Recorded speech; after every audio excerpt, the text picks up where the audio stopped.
following program contains scenes and language of a frank and explicit nature. Viewer discretion is advised.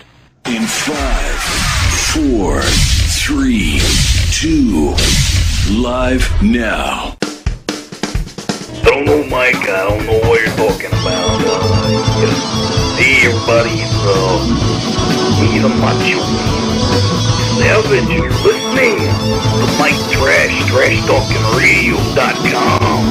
The best in the business. Say it, the macho king. Wrestling fans throughout Radio Land, listen to Trash Talking Radio at TrashTalkingRadio.com. Every Tuesday from 7 to 10 o'clock, you hear guys like myself, the Ugandan Giant Kamala.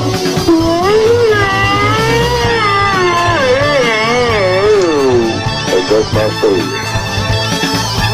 You may hear words to describe the Trash Talking Radio Show from 7 to whenever we get done is like using a screwdriver to cut roast beef.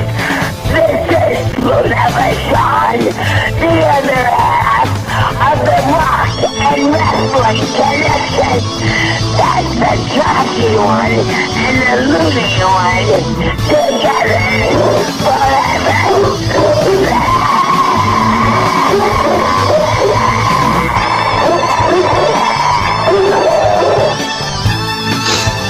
Hello, ladies and gentlemen. This is Ivan Koloff. I'm here to tell you about Mike Talking Trash. The Trash, 7 to 10. Tuesday nights, you got to listen in. It's the best around, the best in town. Alright, hey, this is the Animal. One half of the world famous Take in the Road Warriors. Listen to them. If you know what's good for you, listen to Trash Talking Radio or else. Everybody, you're watching Trash Talking Radio. This is Hulk Hogan. Hulk, what do you got to say about Trash Talking? Well, I gotta say that I just bought Trash Talking Radio. You're out of the picture, dude. This is my show, and you better watch because what you gonna do when Hulk Hogan's brand new Trash Talking Radio runs wild on you? It is times like these that the world needs heroes and entertainment, and with that I give you the greatest live talk show known to mankind. With inflation being at its highest points, we need someone to show us the ways of good taking on evil, and someone who has the heart of Snow White and the strength of Thor. He, along with his sidekicks Trash's maid, also known as Trish, Trash's babe, known as Ashley, they will fight crime and make the world right once again. Please welcome me in a round of applause for the vital idol Class C Mike Trash. You may all be seated. Thank you. Once you take her out of that, oh no.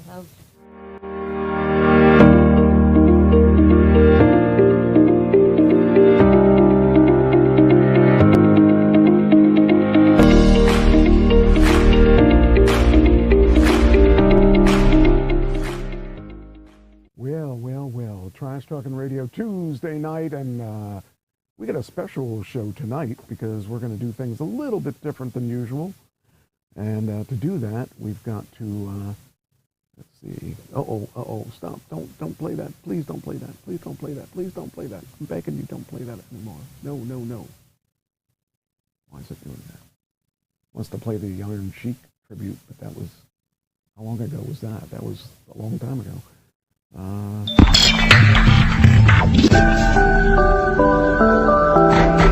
has a mind of its own sometimes. Anyway, tonight we're going to have a special guest, and actually I'm going to bring him on as soon as I figure out which tab it is. Here it is. Here's my friend Doug.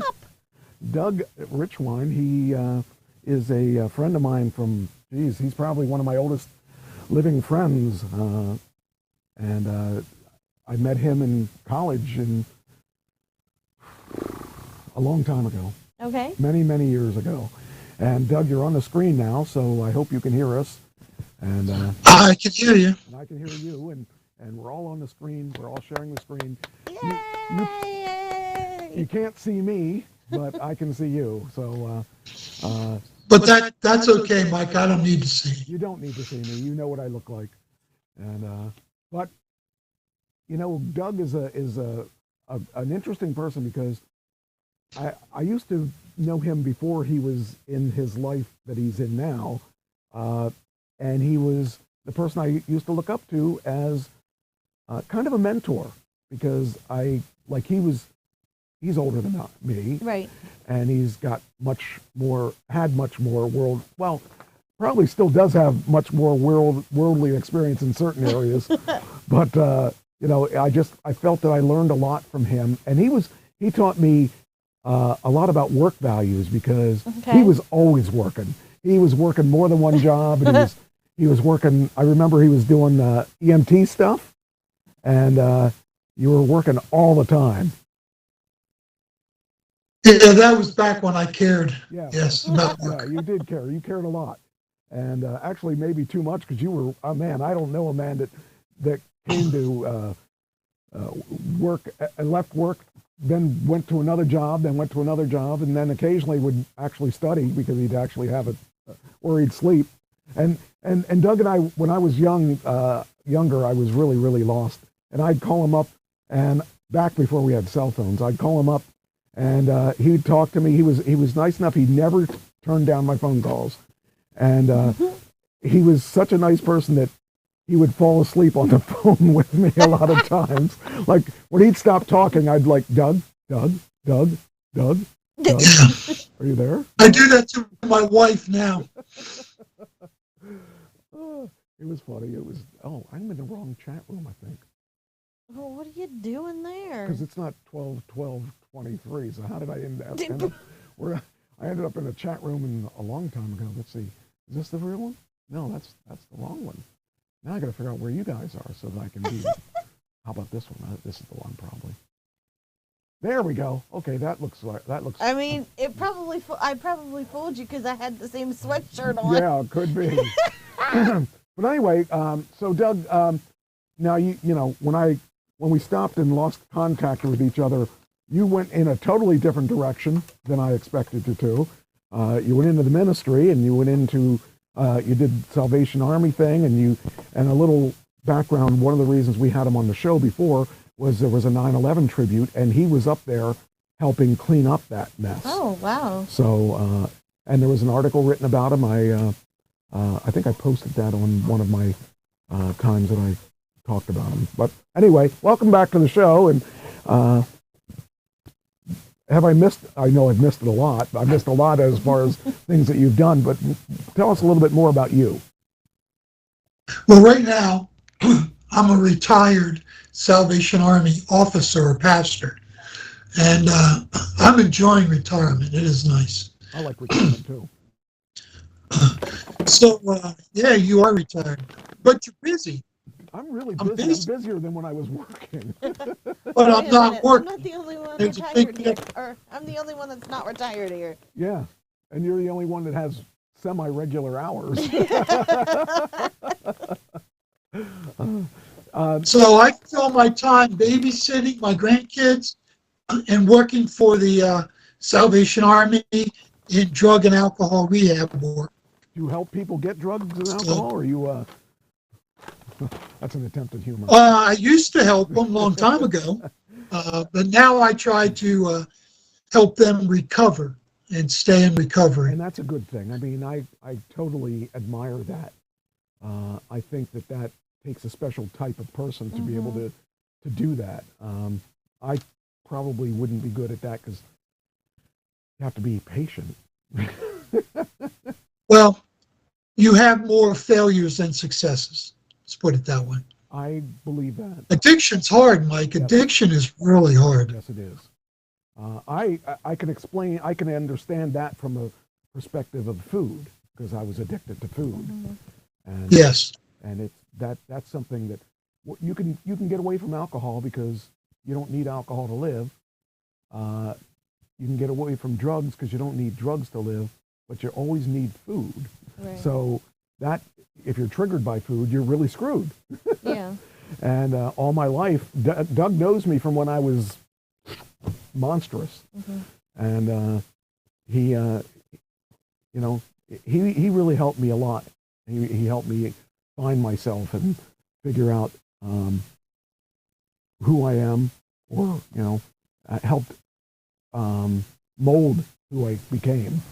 But he doesn't know that because we lost contact of each other for, I don't know, 20 years, 30 years. 20 years, something like that. And then one day we just found each other on Facebook and started talking again, and it's like we never left, Well, that's what friends are supposed to be like. Right. Well, the thing that's cool about it, though, is that well, it's not cool that I miss so much of what happened in his life because he's has some beautiful children and grandchildren, and and and a beautiful wife and wonderful wife. I got to miss a lot of that, but now that I've met, I met both. Yeah, I met both of your daughters, and I met some of your grandchildren, and he gets to live the life of a grandfather now. And yeah. Now, what area does he live in? He's in Ohio. Ohio, okay. Yeah. And, Cincinnati, Ohio. Yeah. Yes. The reason we got here is the Salvation Army moved us to this division. It's headquartered in Cincinnati. Right. So, yeah. And his wife is from Annville, right? Annville? Well, Hershey. Hershey? Okay. She's living in Palmyra right now. Yeah. You know where that is. Yep. And so there's his story. And we're going to try an experiment here. We're going to do a segment that he has control of. And he's going to give us a topic. He's going to tell us about his topic, and we're going to interact with him. All right. This is we don't have a name for the topic. We don't have a name for it yet, but we'll find something. Anyway. Radical bias and artificial intelligence. Okay. And tell me what you want to tell us about that, and we'll decide whether we like it or not. Whether we like it. Yeah, okay. I know whether I like it or not because I've been very familiar with it, but I'm curious what you do. Well, Mike, what this is it's there is code in the bottom or in the guts of all artificial intelligence, and it's coded by human beings. Yes. Artificial intelligence doesn't create its own code yet. We're years away from that. Well, so human beings create a code. That's partially true. However, it does learn like humans do, and it does code by itself if you tell it what you want. If you tell it what you want, yeah. Yes. And the whole thing here is that we found out this week that Silicon Valley has been putting certain biases into their AIs.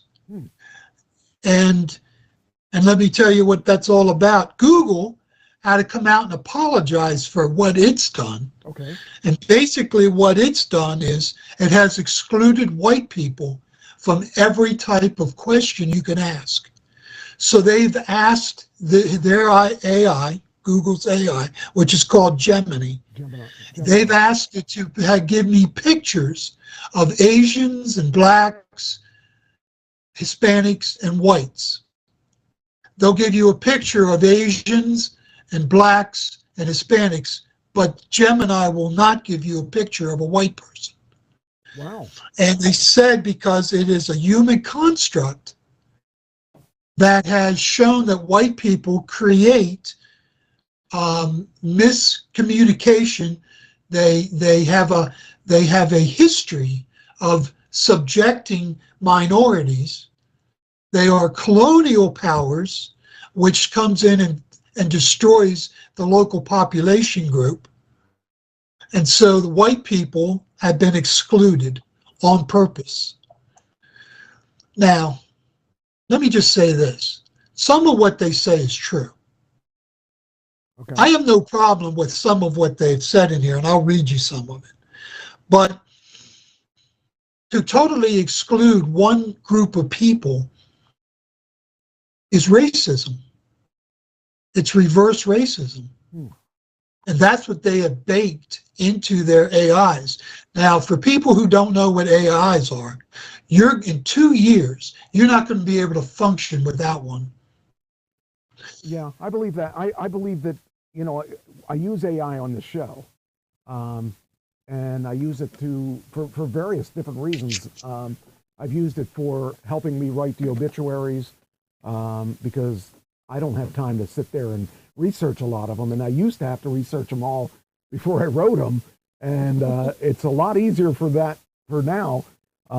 And AI I use for the voices that I use on my obituaries, because I don't read as well as they do. They read really well. They don't make mistakes, although there are some they do, the way that they do accents or whatever it is. But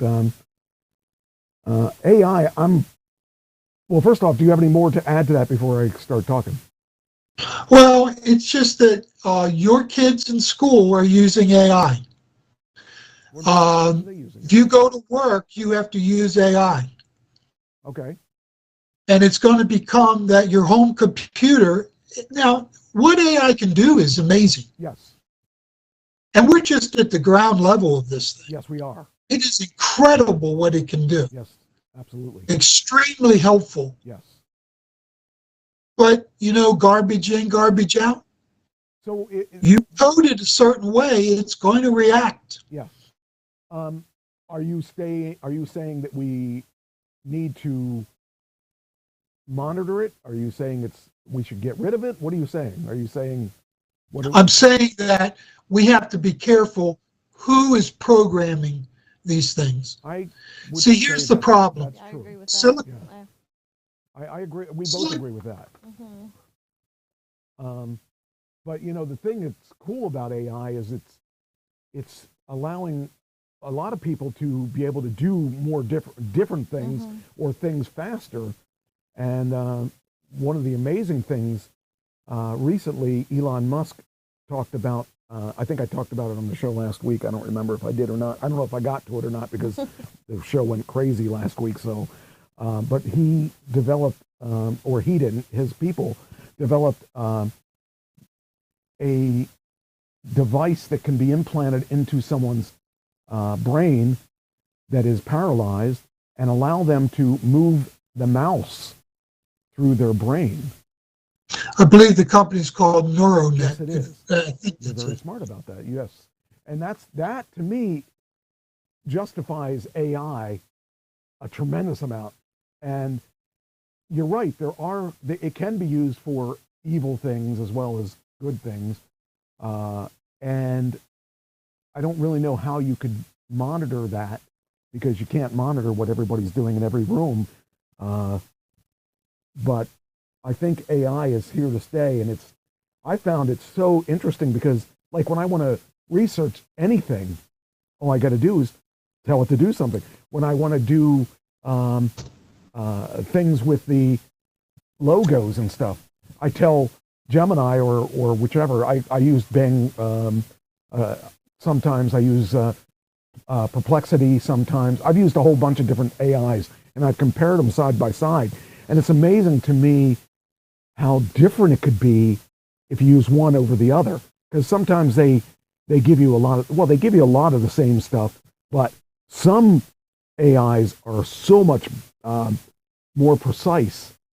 But no, I saw somebody that compared ChatGPT with the new Gemini, and some things it did really, really well, and some things it really slacked on, and the other one picked up. So those two, I can't seem to find one that does everything. Like, you can have it make pictures. You just tell it what kind of picture you want, and it makes pictures. And it's just amazing that it does it, because I'm not an artist. I couldn't draw my way on a paper bag, but these actually do a crazy job of hi Marcia, at creating this stuff, and it allows me, someone that can't draw, to be creative because I know what I want, but I can't draw it, and things like that, and music lyrics. If I need music, like if I'm stuck on something and I can't figure out, give me another word for this, and it does that for you instead of having to read it in a book. What the books? What are they for? You know, I think it's a great beginning. And I remember when it first started, I was like, well, what are we going to do with it? Little did I know I'd be using it all the time. And you can use it for everything. The one thing. Well, I use it. They've done whole worship services generated by AI. Oh, yeah. Sermons and everything. Wow. I use it to help me in sermons because I want to have an idea and I want an example or an illustration, and AI just produces it for me. That's just amazing to me that it does it quickly. I can't believe how fast it brings that stuff up. Because like I'm amazed that it can just put an article together. Like when I do an obituary and I tell it to, I'll ask a couple different AIs for the obituary because I got to do two for next week. But it's really cool because it has the dates. And the one of them, ChatGTP, was the worst one out of it for a long time because they didn't update it. And it would say, well, last time I checked, this person was still alive. And it's like, no, he's dead. And then I looked and it said, oh, well, the last time that it updated was like 2020 or something like that, or 2021. So, but they've updated it since then, and now it's a little bit better. But, and I don't want to pay for AI, and I'm so far I haven't had to. But one of the things that's really, really cool is that, you know, you really can sit back and automate. Like you were talking about coding and all that. If you're not a coder, I'm not a coder. This can code for you, and you don't have to know anything about coding. And you can make websites with it. You can, you know, actually they're doing audio editing and stuff for it now. You just tell it what you want, and it does it. So I'm really amazed at, but it's going to put a lot of people out of work too. Yeah. So. Yes, that's the big worry, putting people out of work, but also artists, Hollywood actors are worried about their images because AI can create a very close representation. Yes, and that's why they were on strike too, and hopefully they got it resolved to a certain extent. The other thing, it's what is not this week's topic, but I want to say it because we're talking about AI. Another thing that's kind of funny is that you can make, how do I say this right? You can make pornography with AI. No. Well, I'm just saying. No. That you could. No. You could know. Anyway, I didn't know that. I know. Well, Michael, that is true. That is true. But it's funny because what I will say about that is with ChatGPT and Bing, or whatever that's called, Bing, Copilot, you can't do that because they have a code. Okay, okay, I get what you're saying now. Okay. But there are ways that apparently you can do it through other ways. I'm just saying that is something that's been a big controversy on that, which we'll talk about probably more next week. Yeah. But the using of the images, that is kind of scary because a lot of people are trying to figure out, we're trying to figure out how their image got used for AI, and it's kind of. Did that happen to Taylor Swift? Probably. Was it her? I don't remember who it was, but I do remember that was a big controversy, and we got. They used her image. They used her image, and had risque pictures of her. Oh, okay. And, yeah, see, I think it was. It probably was amongst how many other people that, because it's a shame that people have to go there. You know, it's a shame that that even has to be a conversation. But we'll talk about it next week. But it's big money. Yeah, and a lot of the things dealing with using their likeness is not even just in that. It's just people are making their own movies and not paying the actors. They're using their images. So, well, they're also worried, Mike, about the upcoming presidential election because they could have former President Trump say something he didn't say, which is almost impossible because he says everything. But you could have President Biden come out and say something that totally is against everything that he stands for. Right. And they're really worried about it. Yeah. Things like that, and you know, they can also make complete movies without any actors, but using Right. their images. And that was what the biggest thing of the strike was about, was, you know, some of the people were, their likenesses were used for commercial stuff, and they didn't get paid for you get paid big bucks for commercials, and you get paid a lot less for some roles on TV and stuff, but commercials seem to pay pretty well. And they can have a commercial with, you know, with Mike Trash in it, that Mike Trash didn't do anything. Right. And that would be a problem, because and people were saying, well, you know, that's the actors just being greedy. No, it has nothing to do with greed. It has everything to do with what's right and what's wrong. And if you're using my likeness, you should have to pay for that. And that's just the way that it is. And that's the way it should always be. You shouldn't be able to, because we still have, you wouldn't have a Ben Affleck if Ben Affleck wasn't there. Mm-hmm. You know, you're stuck with that type of, the mentality of that person. But the good thing is that if you pay for the rights to do it, you could bring Robin Williams back to life and do a documentary on him, have him play himself. But you would have to, you know, figure out some way to compensate his family. Right. So Yes. That's the good things about it. The bad things is a lot of people don't want to compensate the right people. Again, it's just people say technology is coming more and more into this world, and Yeah. it's just that's just showing technology is going to be coming more and more into this world. Right. But I don't think it's going to be a Terminator thing. You know, I don't think that they're going to take over the world. No. But that's what people are crying about. They're afraid that we're going to see the Terminator. We're going to, the machines are going to take over. It's not going to be that, but It could.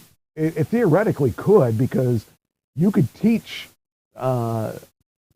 machines to do anything, and you can't give a conscience to a machine per se, but you can give it knowledge of what is right and wrong. right. And you could make wrong right to them.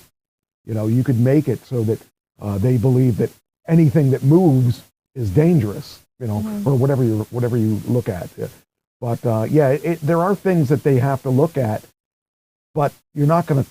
The genie's out of the bottle. They're not going Right. to put it back in the bottle. This all kind of puts me in the mind of the movie. I think it's a Disney movie called Smart House. Okay. I know it's on Disney Plus, but it was a movie growing up that I watched in the 90s. Right.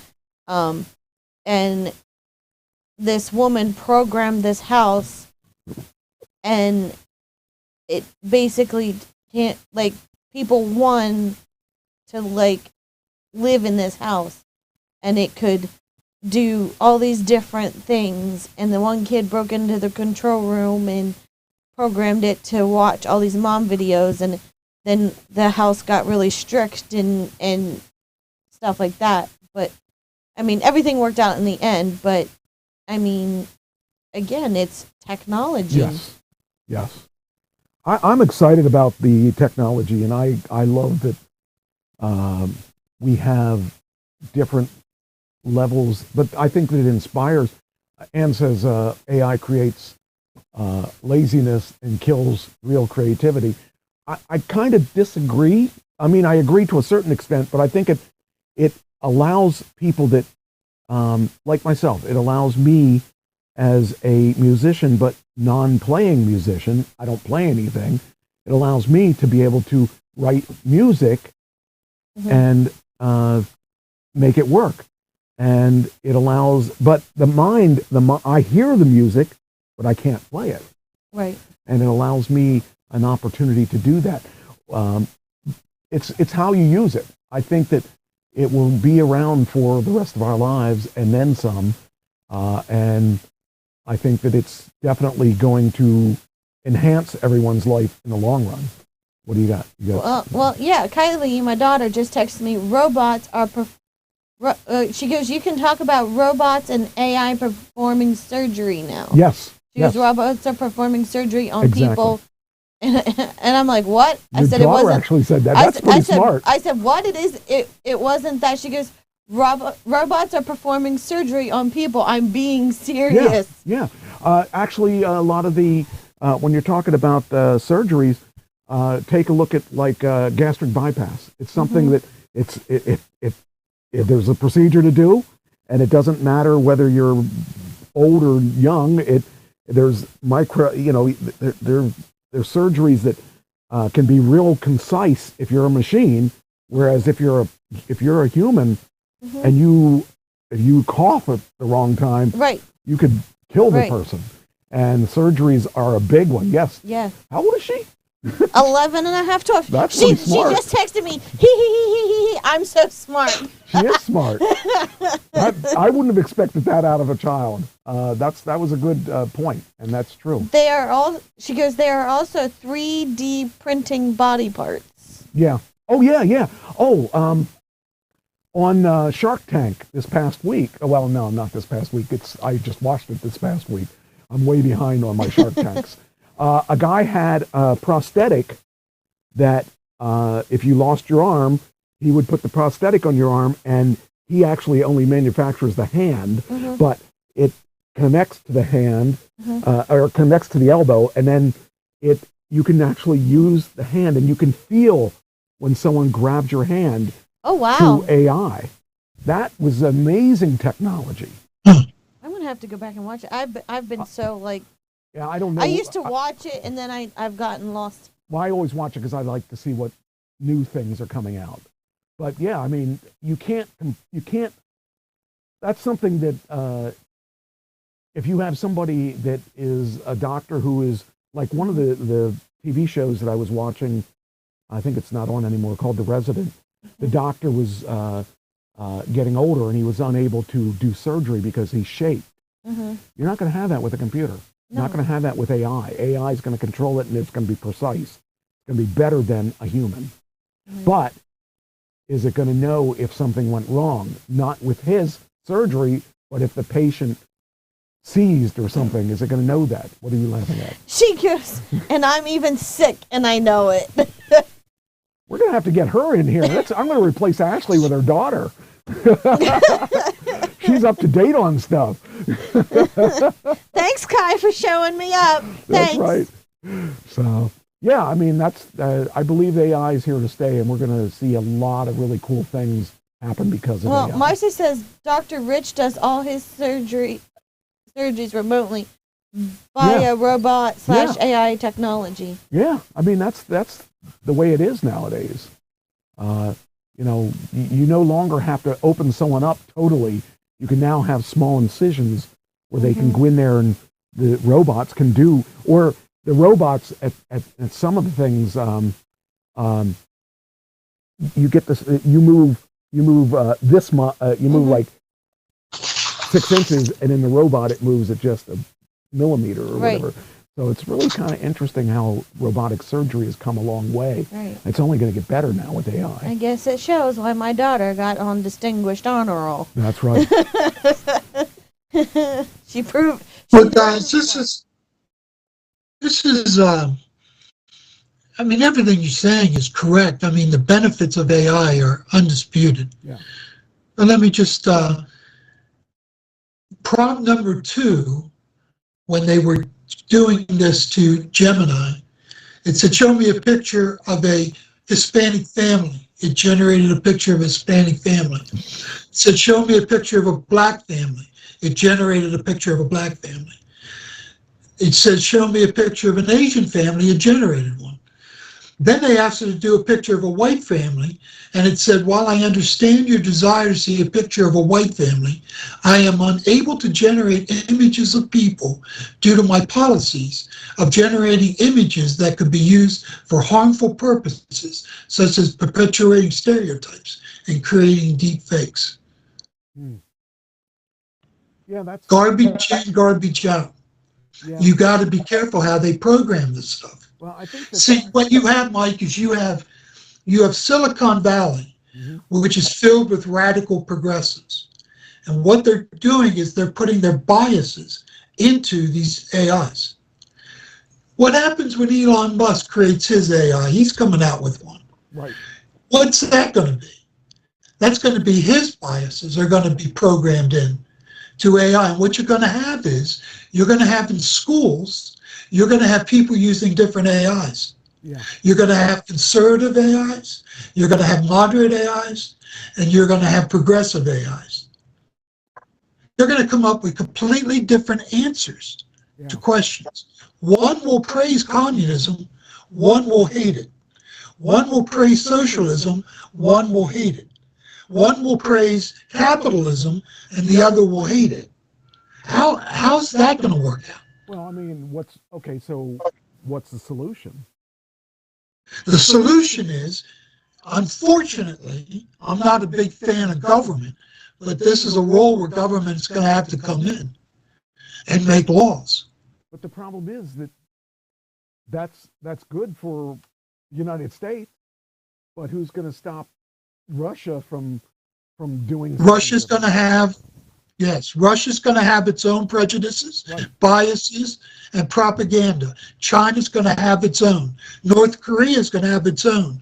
Iran's going to have its own. But what about freedom of speech? I mean, that's the problem. If you don't like the Gemini for some reason, you can go to some other kind. We have the freedom to choose whichever one we want. I'd like it all to work similar, but it's not going to be, because it's like you saying, it's like me saying, I only like rock and roll. And then you say, well, what about this band? Oh, I hate that band. Well, I thought you only liked rock and roll. Yeah, I only like rock and roll. It's like you can make that general statement, but how do you enforce, well, what about Taylor Swift? Well, she's not rock and roll, so I don't like her. But I do like her, even though she's not rock and roll. I don't like her because of her music. I like her because of the way she treats people. But the thing is, you're always going to have. I don't think there's any way to stop, because the companies that are making it are so huge. Like Elon Musk, for instance, he lives in the United States. He's from Africa, but he sells to China. So what's his AI going to be? Is he going to be? That's right. That's what I'm talking about. You don't know what Elon Musk is going to do. Right. He says he's going to be freedom of speech, but you don't know. Yeah, you don't. You just don't know until you investigate it. What's going to happen is that with freedom of speech, you're not going to stop AI companies from this bias. Correct. And it's weird to think that we'd even, usually when I was a kid, or I should say when my dad was a kid, they were worried about people running moonshine. And we're worried about AI. And it's like, back then they wouldn't even, what's AI? I mean, but we're worried about AI because it's not, you can't get drunk on it. You can't overdose on it. What do we... Well, it's going to divide our society even more. But is it? I don't think it's going to divide it anymore. I think it's going to stay divided. And I think the people that believe what they believe they're not going to change their beliefs because of AI. I think that they're going to... A parent is going to send their kid to a certain school that uses a certain AI. Okay. They're going to learn history, and they're going to learn sociology and psychology from one perspective, where a kid, it's happening now, but it's only going to reinforce it. Well, okay. Where if you go to a state college, you're going to get another perspective. And see, this is the biggest problem I have with education today, is that if you look at education today, there was no slavery. There was no, this stuff didn't happen. Correct. We didn't go to the moon. We just had a set on a movie lot. It's like you got to choose whatever you believe is right, and there's no way that we can fix it because there's so many people out there that are going to push things down your throat, and you have to decide what you're willing to swallow. Well, it's going to divide us in the sense that we're going to end up with two totally different cultures. Yes. We're almost there now. We already do. We already have how many different cultures, because there's, if there wasn't racist against black, there's racist against Chinese, or racist against Indian. So we already have that. just a matter of AI isn't going to put it back together, isn't going to fix it. But I think with AI, we will hopefully be smart enough. Some of us will be smart enough to determine what is good, and you can't throw it away. What would be nice is if you had, let's say you have 6 different AIs out there, right? That you could on your computer have all 6 come up with the answers to the same question. Sure.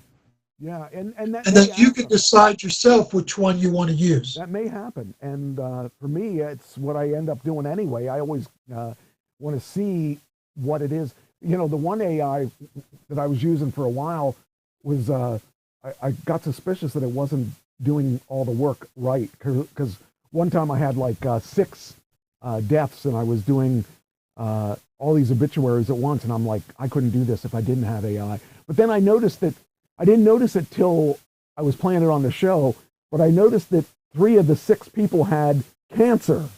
I thought, oh, they had the same kind of cancer. So I'm wondering if it didn't clear out the cache or something and just say, and they did cancer events and stuff like that. Did these 3 people really do cancer events? And I started thinking that maybe the AI wasn't as accurate as I thought it was. But then they updated the AI and it didn't do it again. But it did it like for a couple weeks in a row. I was getting this, yeah, they just fought cancer and won, and they were raising money for cancer research. And part of it sounded real because it sounded like, okay, if you had cancer, you would want to raise money. Right. But then too many of them had it. And I think one of the guys had uterine cancer, according to the, and I don't think that is real likely to happen. Yeah. But with transgenders, you never know. It could be, you know. Well, maybe you get pregnant, right? So I guess they can have uterine cancer. Yes. So. Well, Mike, I was doing something. You know, I'm a pastor, so I was doing this thing on women in ministry. Okay. And I come from the Salvation Army now for the last 25 years. Yeah. With Salvation Army, and they have women pastors. Okay. So they have women pastors. So I was looking on Chat GPT. I think it was version 3.5. Okay. And I was asking it to give me biblical references that would justify women in ministry. Okay. Okay. It did not do that. What it gave me was a whole bunch of Bible verses against women in ministry. Oh, okay. Now, I have to tell you, I know that there's more verses against women in ministry than there is for women in ministry. And your wife happens to be one, right? But what happens if a conservative would program AI in religion, and it would definitely come out that women aren't allowed to preach, aren't allowed to have positions of authority in a church. Right. Well, I mean, and don't give you the other view. That's the danger I'm talking about. Marcia says, if government controls AI, then we will become a dictatorship because only the narrative the government wishes to distribute is the only portion we'll get, and thus controlled distribution of information and gross censorship. So, and that's the same way with what you were saying about the women in ministry and stuff like that. It still comes down to, I mean, is that a big deal anymore in the ministry? Oh my goodness, it divides people, Michael. It divides people. Really? Oh yes. I just don't understand why it matters if it's a male or a female. That tells well, because there is a scripture that Paul, the Apostle Paul, forbids women to teach men. Women who are in ministry view that as cultural. That was there for 2,000 years ago, right, in Palestine, in a Jewish culture. Okay. Okay. It doesn't have anything to do with today. But other people take that as ironclad gospel from God himself. Okay. Yeah, I mean, I think we may have even talked about that on the side, but not that particular thing. But the time that it was written is different than the time of today, and well, that's what I believe, Mike. But other people don't. Yeah, I know some people like that, and I went into a church. I was looking for churches after I retired. I just needed a break from the Salvation Army. And so I went into this one church and introduced myself to the pastor. And I said, well, I'm a Salvation Army pastor. I'm just looking for a good church to heal and to recuperate from from 45 years of ministry. Every bit as smart as men, and maybe some women are a lot smarter than men, and a lot of men are really stupid. So, I wouldn't allow certain men to be a preacher either. So, well, Michael, you know my mother. She was a feminist, I love and so if I came out on the side of women can't preach, she'd rise from her grave and haunt me. Yeah. So, I was trained that way from birth, but other people were trained different. Yes. And we can't communicate with each other because of this divide. We can't fellowship together because of this divide. On an issue like this, it separates Christians from each other. Now, you say that's stupid, and I say that's stupid, but it's a reality. Yeah. It's such a shame that it has to be that way, that people can't be progressive enough to understand that this isn't that time frame. This isn't the fact that men want to dominate everything and everywhere, and women aren't capable of reading scripture. That's ridiculous. That's just, to me, another reason why a lot of people walk away from religion, because they feel that it's just... Yes, Michael, that is a true statement. Things like that drive people away. Yeah. Mm-hmm. Yeah, it's funny because I'm, my buddy Ken, who passed away. Yes. They're going to do a tribute to people that have passed away recently, and they wanted some songs from the Uncle Sam Band. And I put together a couple songs, and his mother, the one that I thought would be perfect is Remember Me, because that was written about someone passing away. And the one that his mother actually requested was Love is Love, which is a beautiful song. And if you just listen to the words of the song, it'll be a perfect song to do. However, I said, I won't give you the video for that song, because I don't think that probably 70% of the churches would allow it. Right. Because it's about everybody loving everybody, and pictures of black and white people integrating, and homosexuality love, and lesbian love, and it's just all people loving all people. And I said, I doubt that they would be progressive enough to like that. And she said, well, we have a female minister. I said, okay, still, I'll give you the song, but not the video.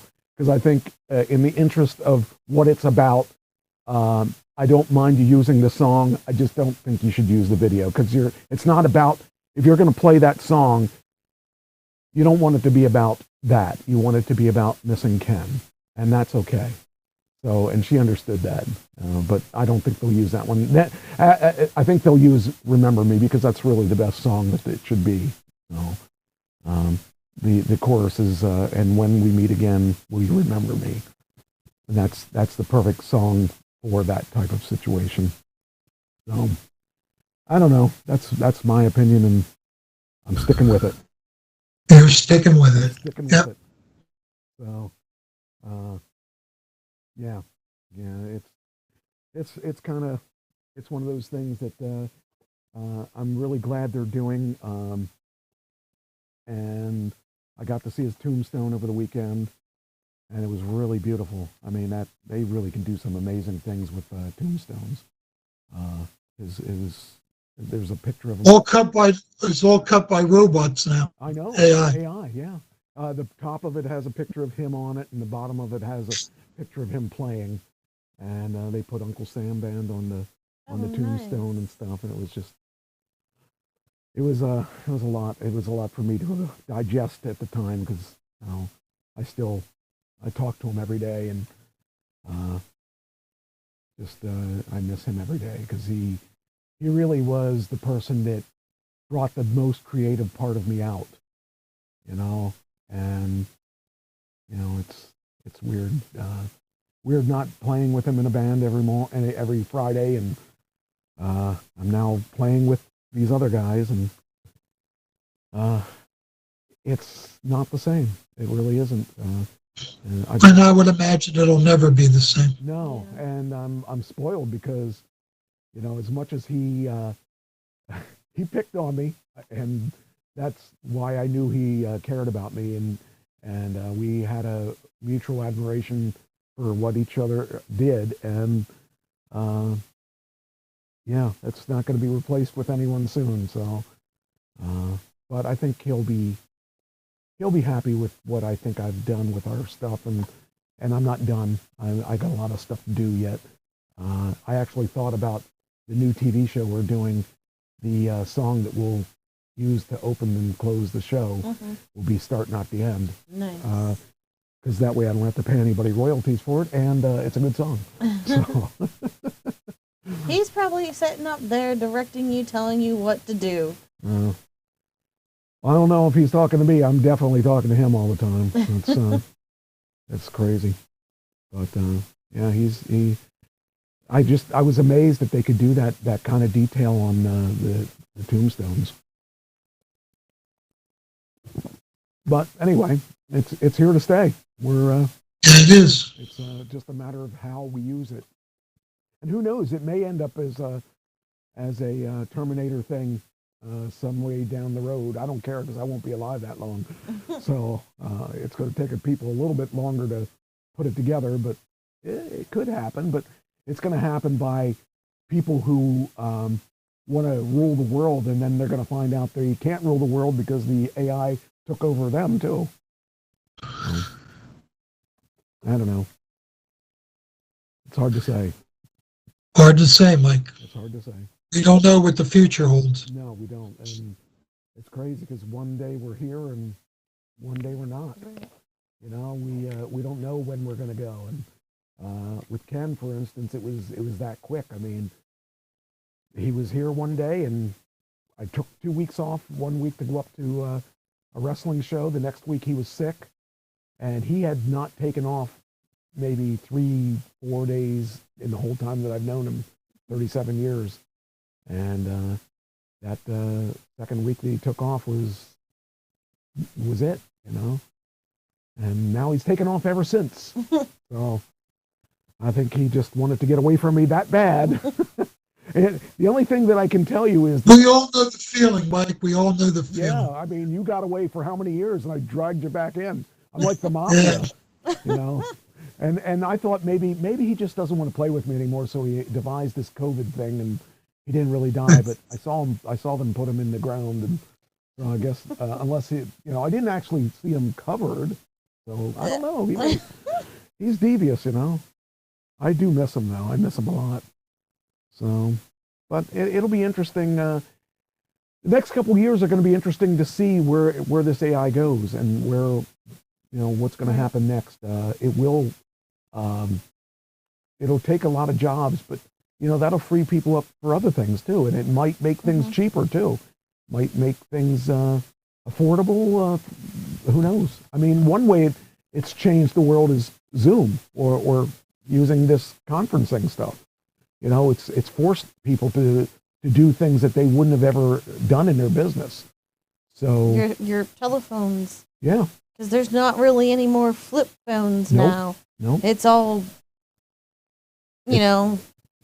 touch screen. Even that, I still have a house phone, but I haven't used it in how long? I have a phone for the show, but we're not going to use it, because we've got this now too. Right. So. Do you know Verizon is taking out house phones? I believe that. They're eliminating them. I got rid of my house phone per se. I took a voice over IP line back in early 2000s, and it's really cheap. I mean, how much were house phones for a long time? $50, $75 a month or whatever. I got one for $10 a month or whatever it was when I got this voice over IP thing, and it's much more versatile than your home phone would have been. Although Ken's mom still doesn't have an answering machine, and she still has a house phone. And that drives me crazy, because if they're not home, I can't leave them a voicemail, because I gave them an answering machine. I actually said, here is an answering machine. This is while Ken was still alive. I said, look, I'm tired of trying to call and not having it answered. Right. Here, I'll hook it up for you. And we never got to hook it up, because they had we have no outlet close to the thing, and every excuse under the sun. And it's like, okay, all right, well, I'll just deal with it, because he's the only one I know of that. But there's probably people like him that do not. Well, his sister got a cell phone finally. I mean, I'm talking about a month ago. So she's like the last person in the planet not to have a cell phone. So That's not a child. it's crazy. So I don't know, but you think about it though. Every day we interact with AI anyway. If you have an Alexa, you're already talking to it. If you have any kind of thing that you're talking to your remote, change the channel to whatever. That's AI. All that stuff is AI, and a lot of it started with Alexa or with Siri, because they came up with the stuff. And well, speaking of Siri, Apple is coming out with its own AI. Yep, I believe that. Hold on, I'm waiting for the okay. She finally shut up. You can say her name. I was going to say, you said it, so. Yeah. I was waiting for her to go off. Yeah, I mean, I don't doubt that. I mean, well, wait a minute. Apple? Apple has Siri. So, well, it's going to enhance Siri. Okay. Well, it's either going to be called a different name. I don't know what name it's going to be called, or if they're just going to call it Siri, but it's going to enhance it. Well, it's funny to me how that actually sounds like a human being. They even put the inflections in the voice and stuff. And it's funny because it's not a person. A person is not Alexa. Alexa, how is your voice made? What is she? Excuse me. I had a frog in my throat. She had a frog in her throat. But I mean, the voice was not a person sitting in a studio saying words. They actually created the voice from scratch and created the language that she speaks. So apparently her voice is made by a frog. Yeah, she had a frog in her throat. So, but yeah, I mean, it's just, AI's here forever. So, or whatever the next version will be. Whatever the next version. It'll be BI. I think a lot of this is how he said there's going to be different versions of it. Yep.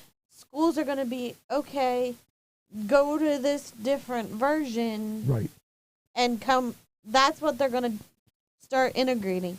They're going to be, okay, some of you use this version, some of you use this version, some of you, and come back and report on what it said. And I would imagine that schools will break it up into modules, and like they'll have a math module, they'll have an English module, they'll have a Spanish module, and so each module will be responsible for its own content. Yep. So, but it'll actually be one big AI eventually, or is at this point. So depending which flavor you choose. So, yeah. Good discussion, Mike. Yeah, I think it's actually I like what we did. I think this is a very positive thing. I finally got the thing working where we could actually talk on, without you just being a voice. I tried this a couple weeks ago with a guy, and it didn't work out because I couldn't get his voice on. So I was trying to find a way around this, and this is a feasible way to do it. I want to improve it a little bit. I have ideas to improve it. I brought him on earlier today, and we were just making sure everything worked. And everything worked actually fairly well. I'm going to fix it even better because I'd like to be able to share screens and we can go to different sites and talk about specific things. And I can do that. I just got to figure out the right way to do it. But yeah, I think this is just the beginning of what that'll be nice. Yeah, I think Doug's going to be a permanent part here of the show. And we're just Doug's going to be the guinea pig. The guinea pig, yes. Yeah. So I like. Thanks, guys. I appreciate that a lot. Well, I think that it's really cool. I want to have somebody that at least sounds intelligent. I really appreciate that too, Mike. And well, I mean, it's like if you pick just anybody, you never know what kind of content you're going to get. I know pretty much what kind of content I'm going to get. A strong, hard-headed. He's not going to come in halfway. He's going to come in with both guns loaded. And he's going to do and research. He's going to talk about the good and the bad, and we're going to then expand upon the conversation. So this will work out real good. And then I can also bring on television stars and talk about things that we had only talked about doing before. So I do have a couple ideas to make this better, and I'm probably going to look at how I'm going to be able to do this. But this is going to be a good year because we're going to be able to expand the show and even the audience and stuff. So I'm glad you had a good time, Eric, because I think there's going to be a lot of good conversations from him. Oh yeah, definitely. So I can imagine. And if there's any topics that you're interested in, we can talk to him about them too. He's a pretty up on things guy. So I'm a news freak. Yeah. We talk about some pretty weird things that happen in the news, and it's good because it's a catalyst to anything. It can be anything, and that's kind of cool. I like that. I want that. That's what I want this show to be. I don't want it about me talking the whole 3.5 hours or whatever it is, and talking about whatever I want to talk about. I'd like to talk about whatever we can talk about. So, yeah. Well, I hope you get good feedback from this, Mike. Well, we already got feedback in the chat room that I think is pretty good.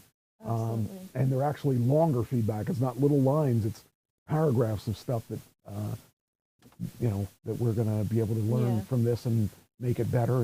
And people will have their opinions about things. And I tried to, you read a couple of them and I read the one. And I think that'll help engage the audience better.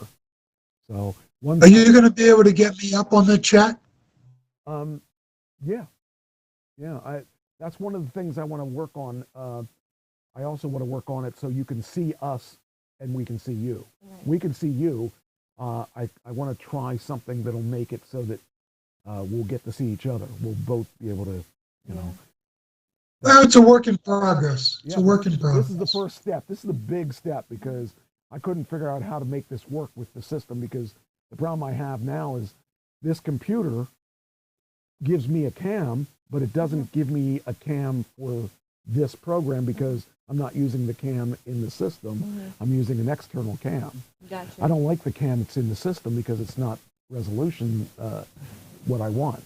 So, but yeah, it tells me at least I know I'm on the right track. Now I got to go do a little research on how to make it better. Right. So each time we'll get better and it'll be cool.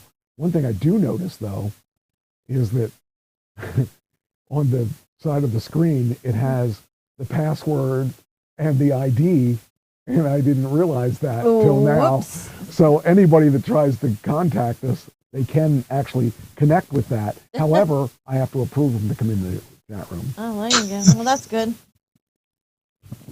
After what we went through, what Doug and I went through for me to give him the password and stuff, trust me, we had all kinds of weird issues there too.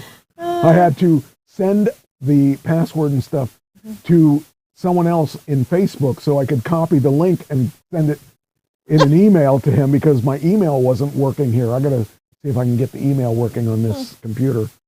But it was funny because we had to go the long way.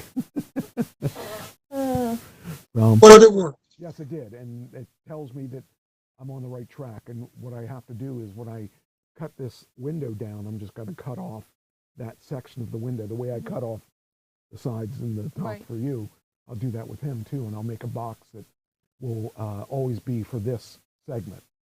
So I'm gonna make it look better, and I'm gonna probably put 3 boxes on there, and we'll be in each in our own box. So so if you look on the top the screen that you have the chat room on, your head and stuff is actually covering the except I tend to move around on the chair. Yeah. Except for when you move. Yeah. Yeah. And you know there's going to be a smart Alex somewhere that's going to do that. Yeah. Someone that's going to pop in and I know I would do that if I was watching it. I would be the person that would be the troublemaker. But yeah, it's really cool. I love it.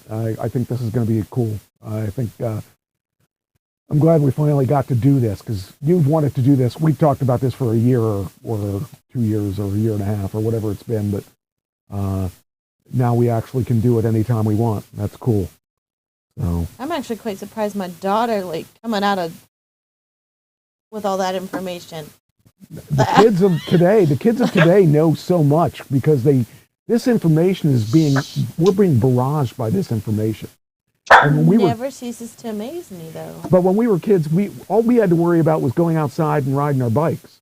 Right. And they don't do that now. They have information overload, so they're going to absorb all this stuff that they're going to be a lot smarter when they get into being adults. Right. Like my grandparents, they never knew technology. Yeah. My mom didn't even have a cell phone. And it was constantly my grandfather, hey, Ashley, come type for me. Hey, Ashley, do this. Hey, Ashley, do that. You know? Yeah. But yet, me growing up with them, I kind of learned it all. I mean, Anton, he would rather go back to an Android than an Apple, and then he's 40, but he didn't grow up with that. I didn't grow up with it. The only reason I was lucky enough to work in technology for 30 years. Right. And so that's how you learned. I love technology, and I got my first computer when I was. Hey, Doug, do you remember when I was in the hospital back in the 80s, and you came in and saw me, and I was hooked up to the machine that breathed for me, and all that?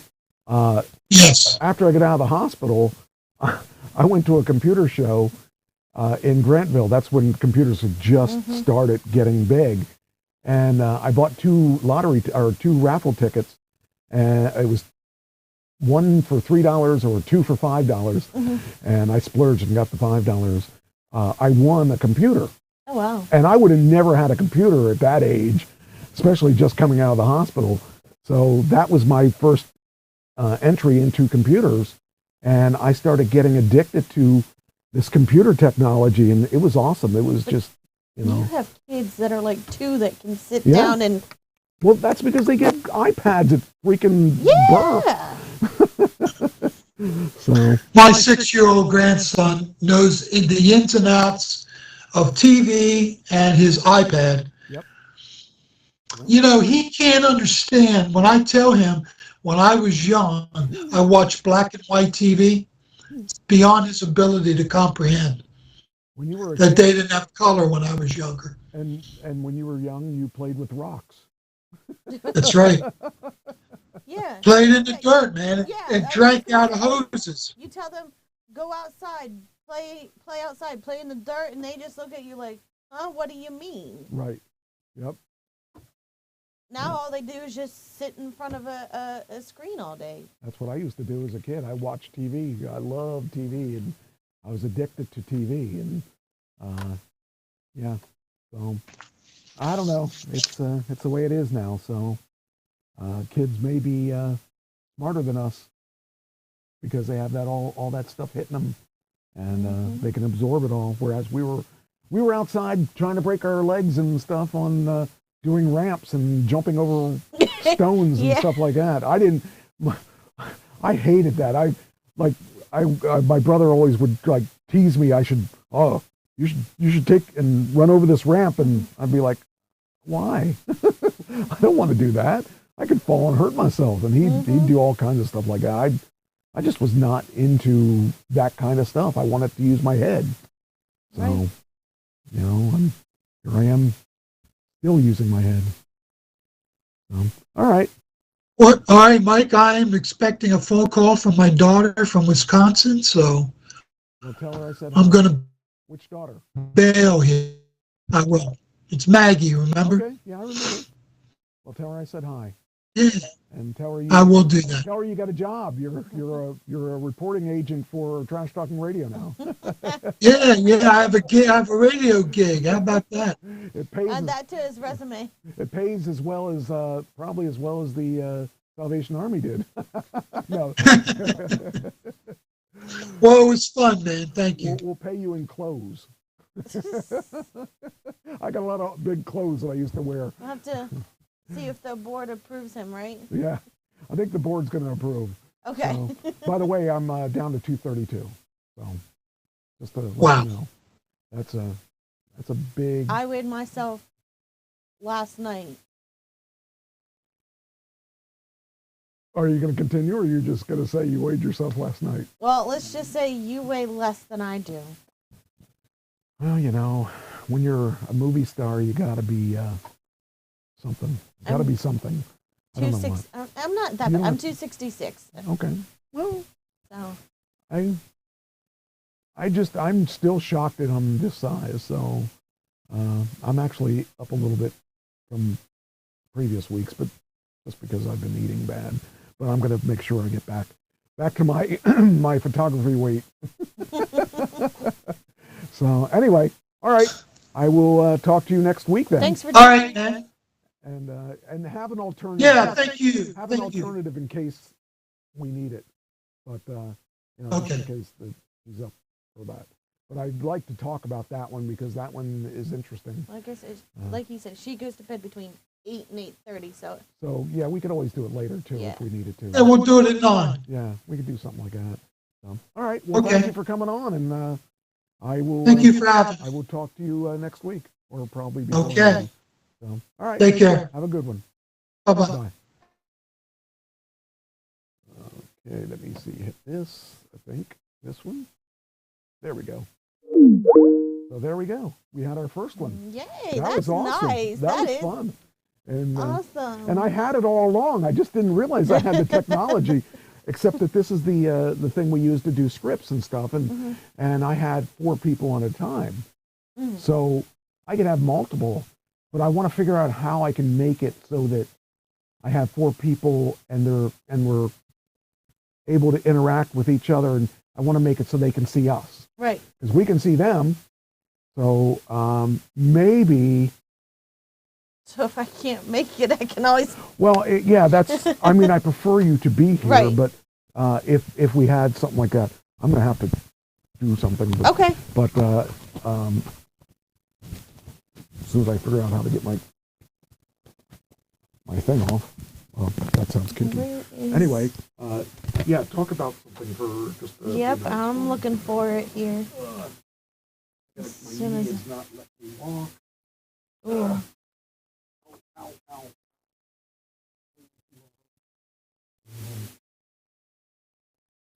Where is it?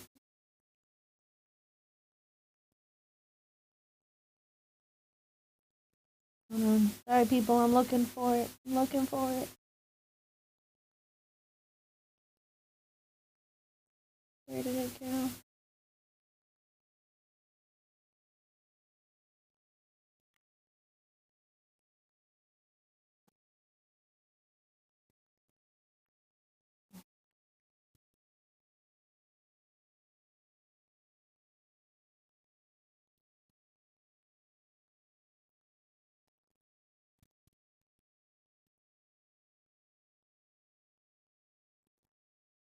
I'm looking for my thing.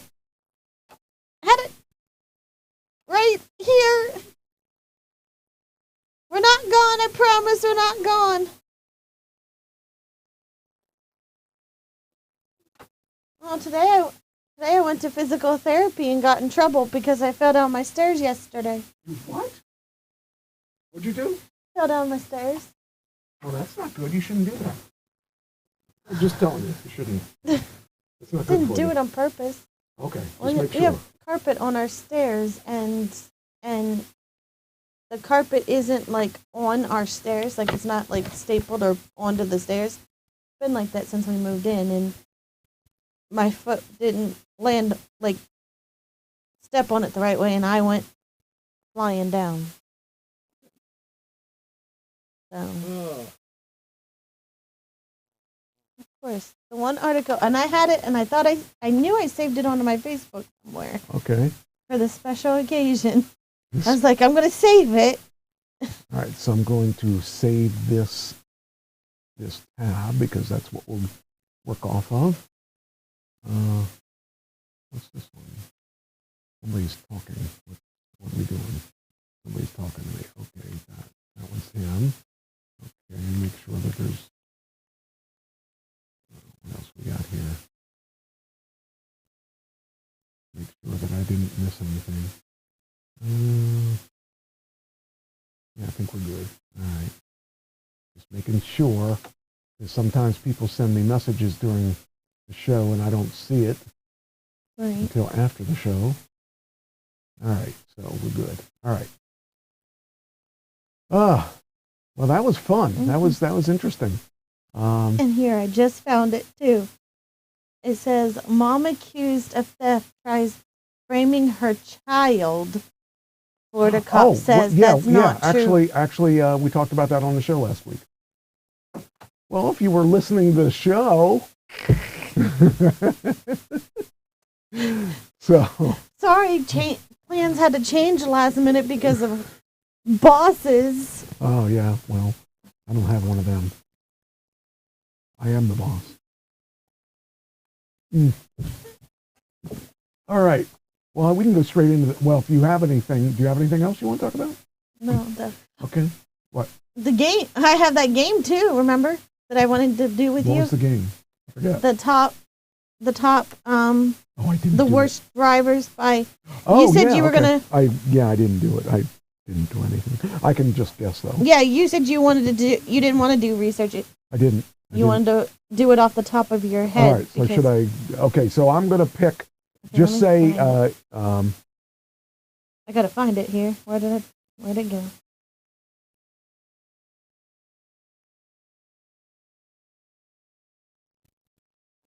While you're doing that, I saw Creed 3 this weekend. Oh, what movie's coming out that I want to watch? Creed 3, did you see Creed 1 or 2? No, Well, okay, so Creed 1 was about Rocky was retired and had a restaurant, and he wanted to just take care of his restaurant, and this one guy shows up and asks him questions about the fight with him and Creed, and it turns out to be Creed's son that Rocky didn't know that he had, because Creed apparently had a mistress on the side and got her pregnant. And so there it is. Okay.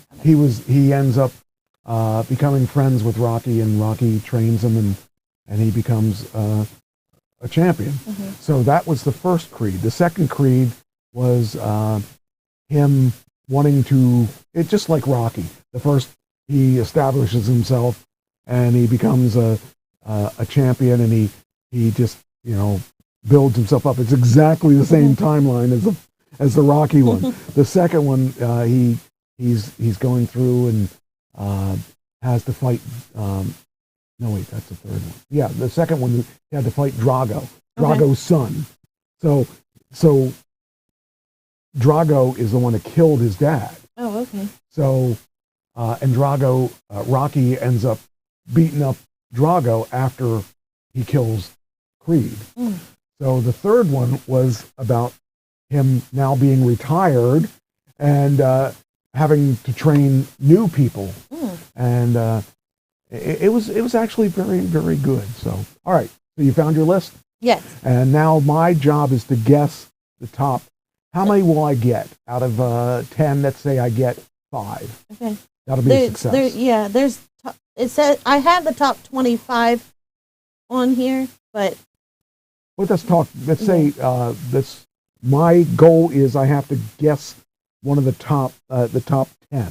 Okay. And if I get 5 of them, I succeed. Okay. And these are And the that's worst out of- drivers by state. Yes, and so I only get 10 choices. Okay. So that's means every other one can be a mistake. Mm-hmm. Okay. New York City, or New York has got to be one. Number 4. Okay. California. Number 6. Ooh, got 2 out of 2. Okay. Florida. Number 1. Oh, number 1 is Florida. Mm-hmm. Wow. Okay. I'm going to go with Georgia. Number 10. Oh, I got 4 out of 4. I'm just thinking of the places I've been at. Las Vegas has got to be one. Or Nevada. 24. Oh, that's not one of them. Okay. Okay, so I got 4 out of 5.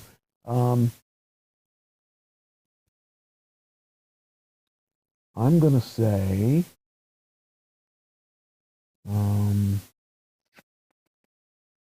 there's a lot of states that I'm not saying. I'm going to say Massachusetts is probably one. Because I've been in that, I've driven in there before. And if it's not Massachusetts, I got another one. Nope, it's not on here. Connecticut. Number 12. Oh, shoot, I'm off by 2. Massachusetts was one of them. Okay. Chicago. Oh, Illinois. Number 22. Oh, come on. There's worse than that? Okay. I'm surprised you haven't said the one I thought you were going to say. Pennsylvania. No, not that one. Maryland. I don't think those are that bad, though. No, not Maryland. Maryland's not on here. I was going to say I didn't. No, there's another one that you've had. Oh, New Jersey. Number 2. Okay, so I got them. Oh, I did it. I won. Yeah, actually, New Jersey, I should have thought of that because that's one where I got cussed out by a New Jersey person. That's what I was waiting for you to say that one. I'm like, yeah. So, and this weekend is the wrestling event. Mm-hmm. So that starts early. Yeah. So we got to leave early. Okay. Are you going? I have off. I would like to go. Okay. Are you going alone or are you going with? He's probably got to work, so. Okay. I just need to know so that I can inform the person. This weekend is APP. Yeah, that's right. APP. So this is gonna be an interesting event because it's gonna be my return to wrestling. Mm-hmm. And I'm not really sure what I'm doing yet. I'm still thinking about it. Right. But it's gonna be a big deal. I'm gonna take some gimmick stuff. I'm gonna take some CDs, some pictures and stuff to sell. Nice. All those pictures that I took for my modeling that I didn't use, I'm gonna sell. Nice. So that'll be cool. And I'm gonna sell some CDs hopefully, and I'm also bringing the belt. Ooh. So we'll see what happens. This is going to be an interesting weekend. And the band is really good. Really having a good time. The one band, we did U2 stuff. Okay. Did you ever hear the song When Love Comes to Town with B.B. King and U2? When love comes to town, I'm gonna catch that train. When love comes to town. It sounds familiar. Yeah, it's really it's a neat bluesy song. It's B.B. King used to sing it, so B.B. King sang it with him, with them. That was fun. And then we're doing Pride in the Name of Love, I think. There's a second one we're doing that. That's one we talked about, though. I'm trying to think if we did that one. I don't think that's the one we did. But that was fun. And the other band is fun because they're all guys around my age and they all know how to play, and it's fun.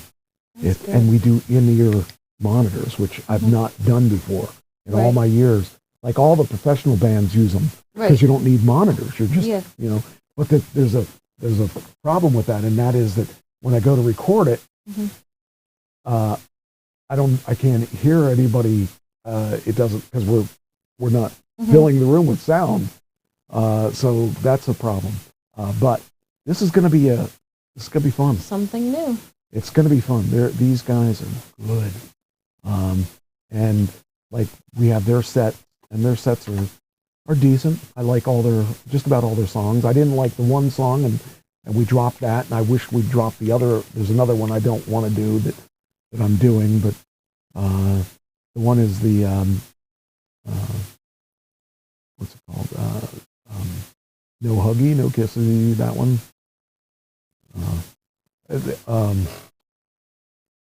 It's I can't think. I can't think of. I hate the song so much. I block it out. I block it out. I can tell. No huggy, no kissy until I get a wedding vow. My honey, my baby, won't put your love upon my shelf.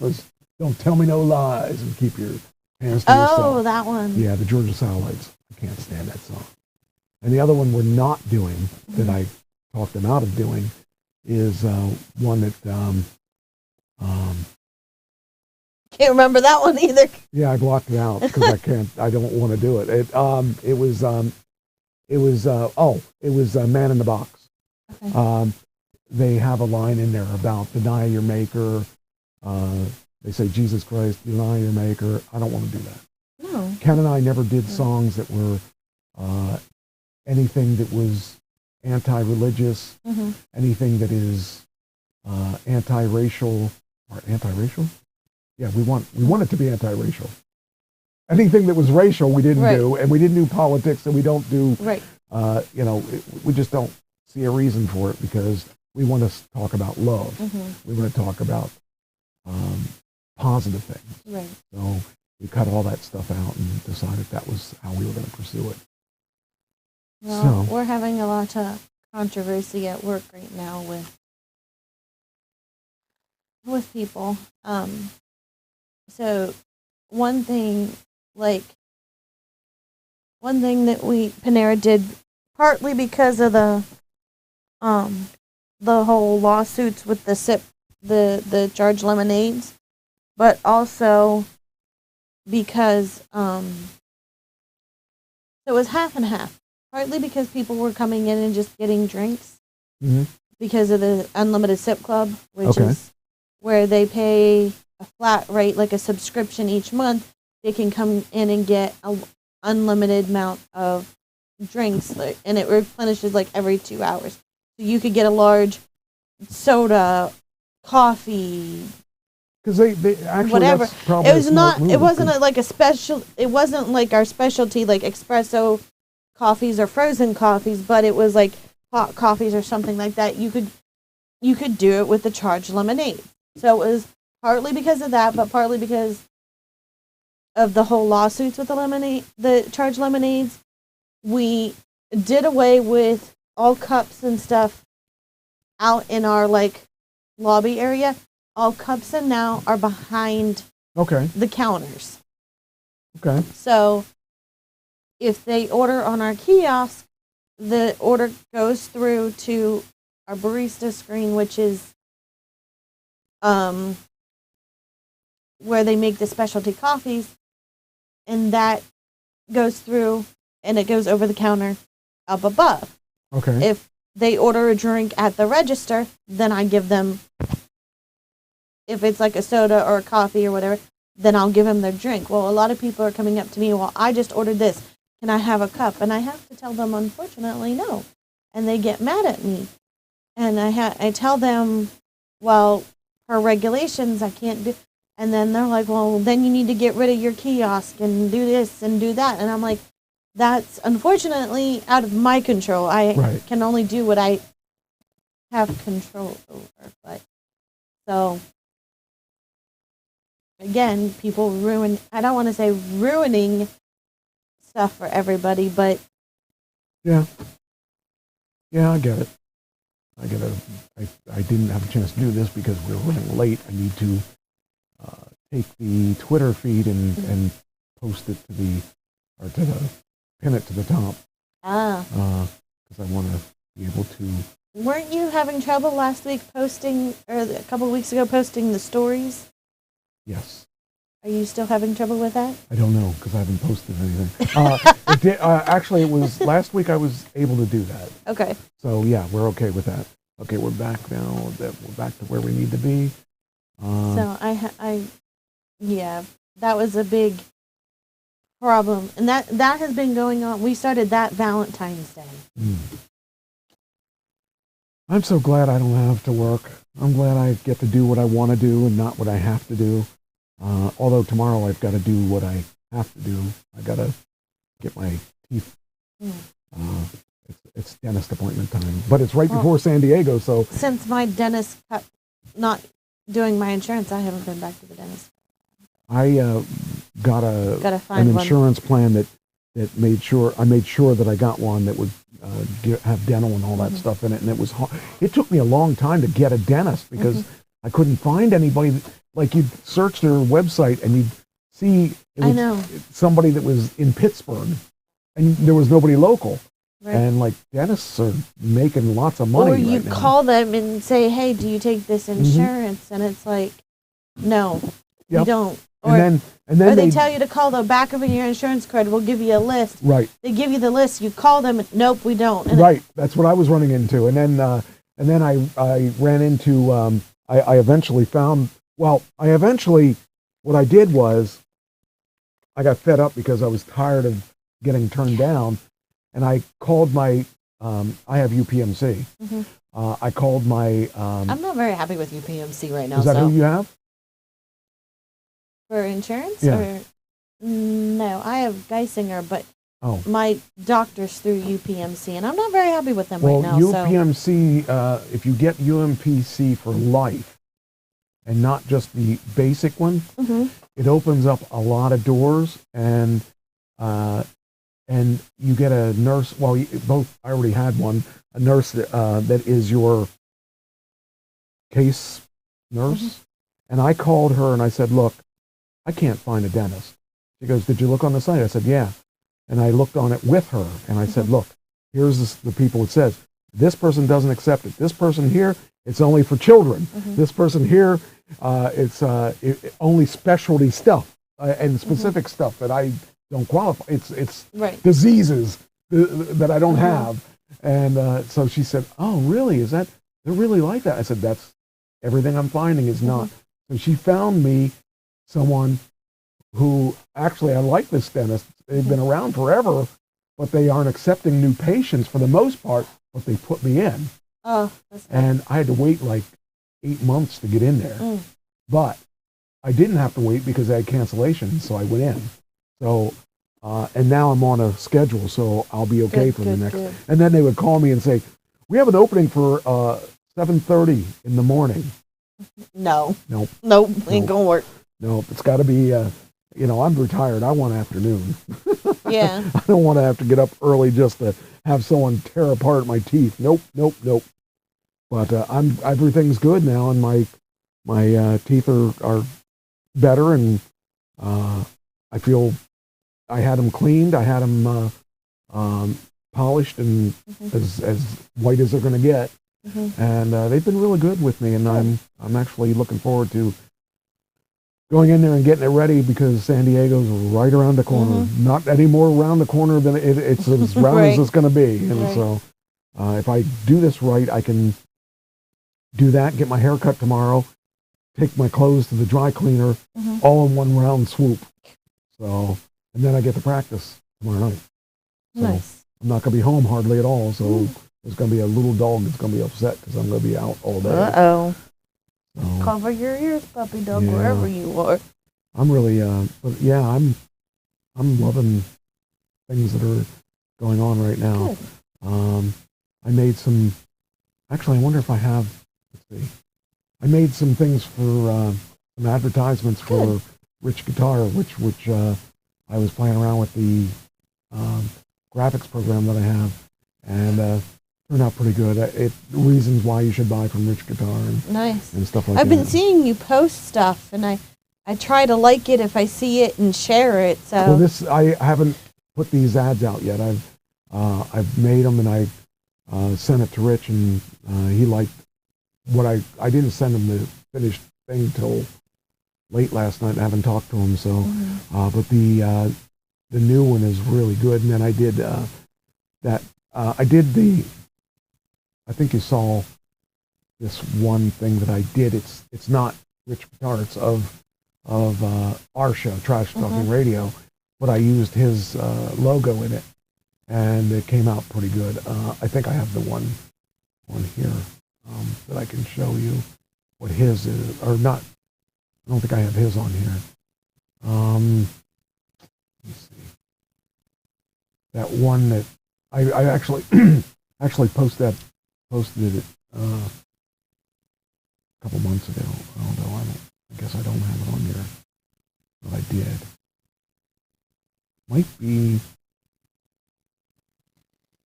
Okay, so it's not here. Might not be in here. And then I found a couple things that were really cool too. So you saw the Vital Idol trailer. Did you ever see the trailer before that trailer? I don't think so. It was. I didn't. It is on YouTube, but it's buried. It's like I did it myself, and we shot it by ourselves and everything. With Shannon and Mom and Holly and yes, I did. I found, now I know what you're talking about. I found that too, and it was kind of funny to watch that because I was like, oh wow, this is kind of funny, and just it's neat to see how far I've come, because that was back in 2006 or something like that when we were shooting that, and it was just it was really cool. I enjoyed it, but I didn't know what I was doing, and I really didn't do it very well. But because I would have done it a little different now. Right. But I've learned a lot since then. Well, like I said, I'm not very happy with UPMC right now, and they've gotten a few choice words from me this past maybe 2 weeks. Uh-oh. We don't want that.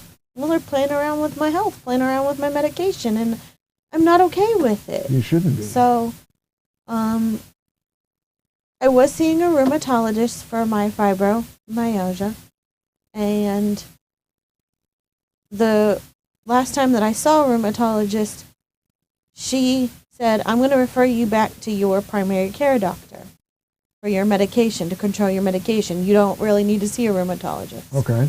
I said, okay, that's fine. So I still had, refills on the medication that I had. Well, once I used those up,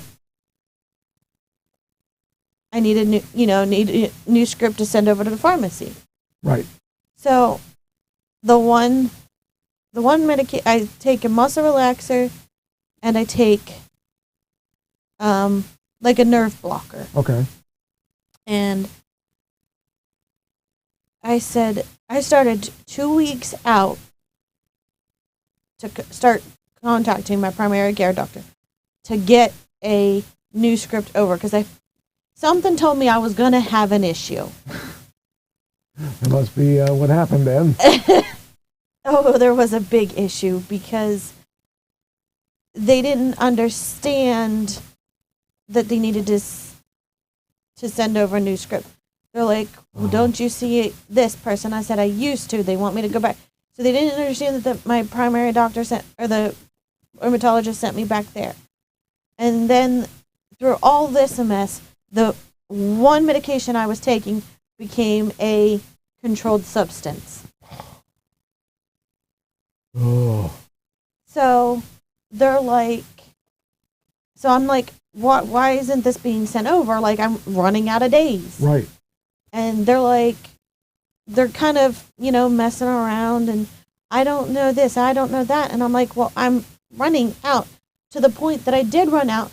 So I had to go sit in the hospital for a couple hours and tell the hospital, I said, look, I'm on this medication. I took the pill bottle. I'm on this medication. I ran out. They're like, okay, I'll give you 5 days. Well, at least they were willing to do that for you. I said, okay. I said, I've been trying for since 2 weeks out. And they're like, okay. So I called them, and they're like, well, it's a controlled substance now.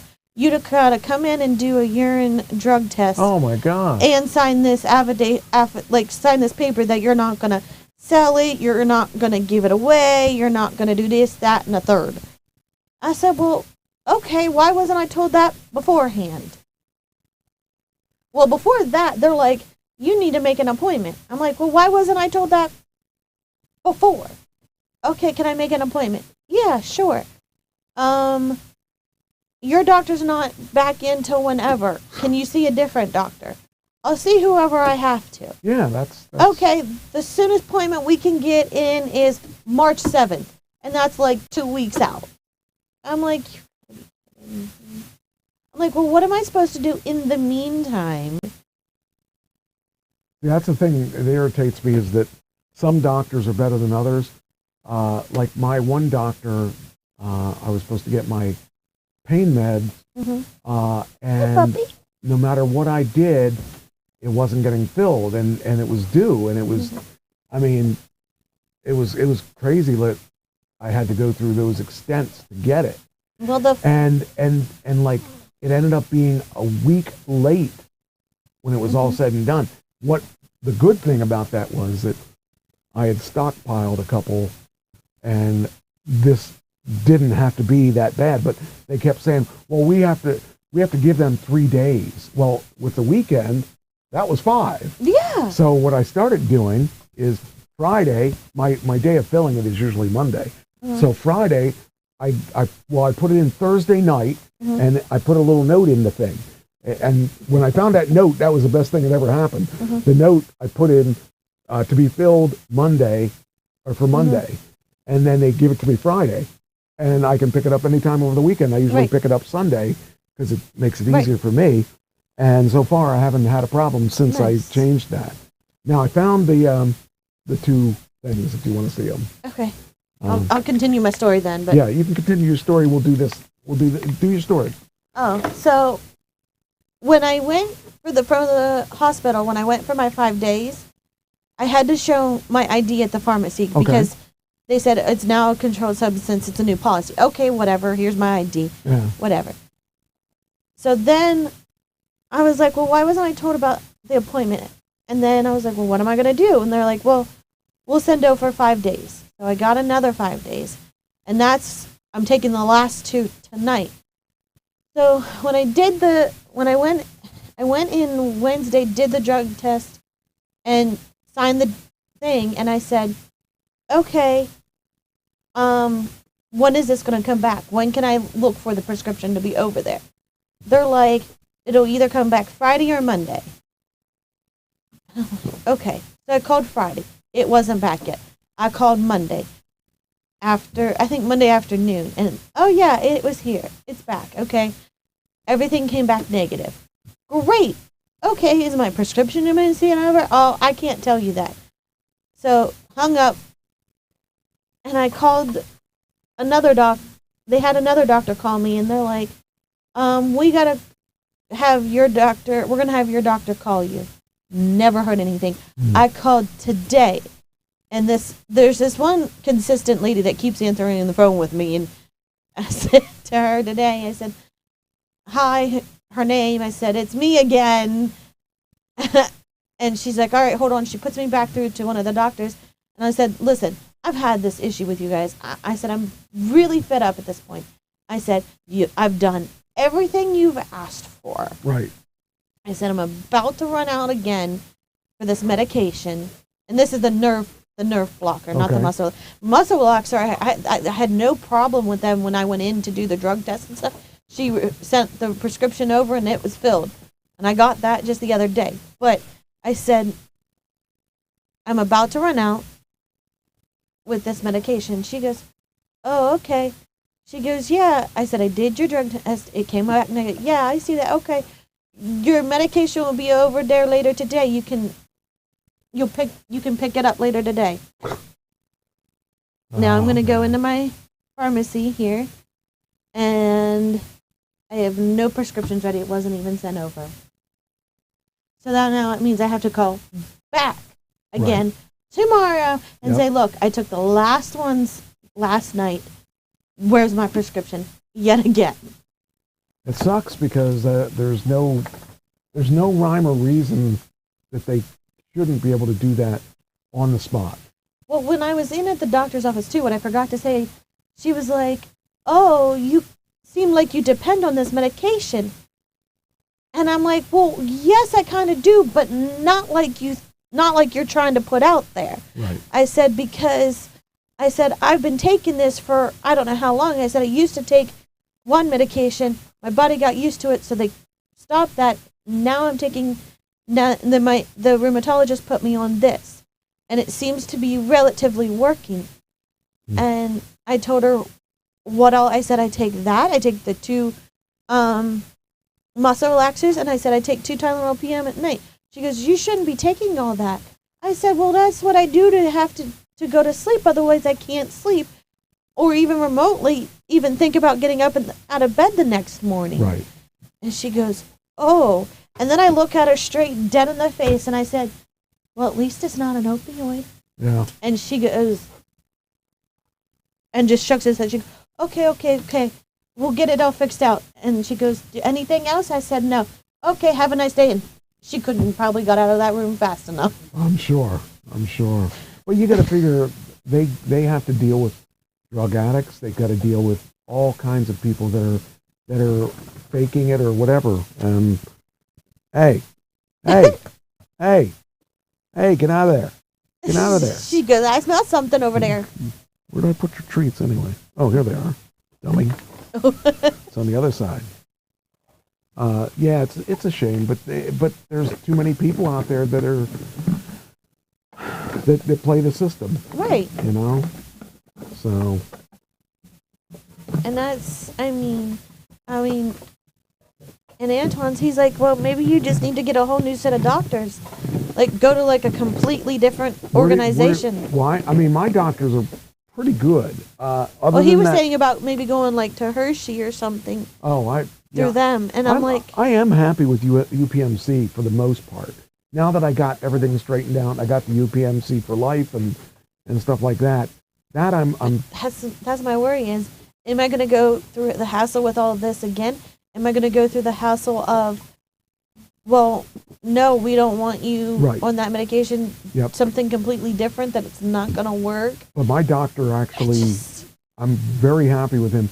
Originally, I wasn't as happy because they made me go to a pain specialist. Then the pain specialist made me jump through hoops, and then I had to be exactly. You got to be exactly out of the stuff when you and when I went to this new guy, or when I lost that pain specialist, I went to another pain specialist because he didn't want to be responsible for my opioids. Right. I do have opioids. Right. And the other pain doctor said he was going to take me off opioids. I said, well, that's fine, except that what are we going to do then? He said, well, we're just going to get you off the opioids first. And I got off the opioids, and I didn't have any addiction problems. I didn't expect to. But I got off the opioids, and then I'm taking like 16, 20 Tylenol a day. And I said, okay, well, I'm off the opioids. Now what? He said, now you're free to go. I said, wait a minute, what about my pain? Right. He said, that's your problem. And I went back to the doctor, and I went a year without any opioids, just taking tons of the other stuff. And one day the nurse said to me, so how you doing on the Percocet? I said, I haven't had any. She goes, well, do you need it? I said, can I get it? She said, I think so. And she checked with the doctor, and I explained the situation, and he set me up for it. Now, I will tell you that when I was taking it before, I was taking 6 a day. Now I take, it depends on the day, between 3 and 4 a day. So he gives me a week at a time. So the week at a time is for 6. Right. I'm taking 4, and I'm going 2 weeks. So he's happy. He's not complaining. I'm happy. And I have some, like when I go to San Diego, I'm probably going to take 5 or 6, depending on the day, on how much I'm going to be on my feet and how much my back brace, if I have the back brace on or whatever. But, you know, it's just, I understand their need to be careful because... I do too. But there are people that do need it. Could I live without it? I have. Right. But it's really nice to not have to feel that pain all day, because it doesn't take away the pain. It just it makes it a little less. And that's the other thing I said to them. I said, put yourself in my shoes. Put yourself at chronic pain every single day. Without this medication, you can't hardly move. Yep. Get out of bed. You know, can't hardly do anything. I'm bent over in the morning. It takes me a long time to be able to stand up. I said, and I I kind of flew off the one receptionist when I was talking to her, and then I apologized to her, and I kind of explained. She goes, you don't have to apologize to me, right? Because she goes, I get it. She goes, I completely agree with you and why you're upset. Yeah. She goes, I would do the same thing. It's just a really scary thing because they got to be careful of their liability, because you're liable for everything you approve. And now I went to New York for the. You do know I went to New York again, right? Maybe you went to New York for right Netflix. around Christmas time. No, I went again. Oh.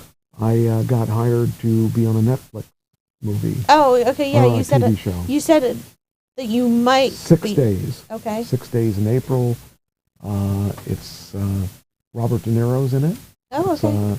It's a 6-part series on conspiracy theories. Oh, okay. And it was really. You missed my story last week. I can tell you didn't listen. It's a shame. You missed a really good story. I'll tell you off the air. I was on the road. I don't want to. Yeah, I know. You feel your daughter's more important than the show. I mean. Anyway, no, it's kind of cool. It's. I'm getting paid pretty good money to do this, and it's even though it's a background role, it'll be nice to say I actually did it, and that's kind of cool. I mean, my pain management rehab, which is what I do Tuesdays and Thursdays from 8 to 3. Now that is through UPMC also. Yeah. But I mean, that has been so beneficial to me, and I'm almost probably done with the program, but like. I think you should just try another doctor. I've been like. Because my doctor is right there by the osteopathic. Okay. It's about 3 blocks down. Okay. And the doctor I have, I love him. He's a good guy. Is this your primary doctor? He's the guy writing my prescriptions out for my pain meds. Okay. The one pain place that I used to go to was right around the corner from them, and the other pain doctor I used to have was out by Jonestown Road, off of Jonestown Road. But when we're off air, maybe I'll get his the number from you and I really like this doctor overall. He hounds me. He used to say, "Hey, your blood work and everything is back. You look really good." And then at the end of the day, he'd say, "Now, if we could only get your weight down." And I laughed because he hasn't said that in the past year because I've lost so much weight. In fact, last time he said, "Yeah, your blood work is looking really good. Everything's looking real good." I said, "And you aren't asking me to lose weight." Huh. So he said, "Yeah, you're right." So, but anyway, all right. Here is the one video that I did. Let's see, how can I do this? I guess I think this will work. Wait a minute, how am I going to do this? That won't work. That won't work that way. If I do it this way, okay, I got to move this over so that it's in the cam.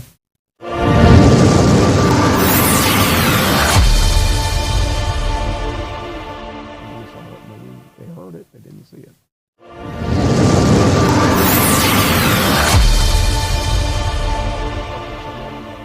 Drag it over, and this is the short one that I did for. I just was playing around with the program. This is just a quick one that.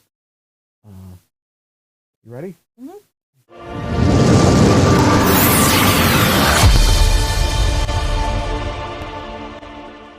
That's the quick one. Nice. This one is the one that I spent some time on, and actually I like this one a lot, but it's a lot longer.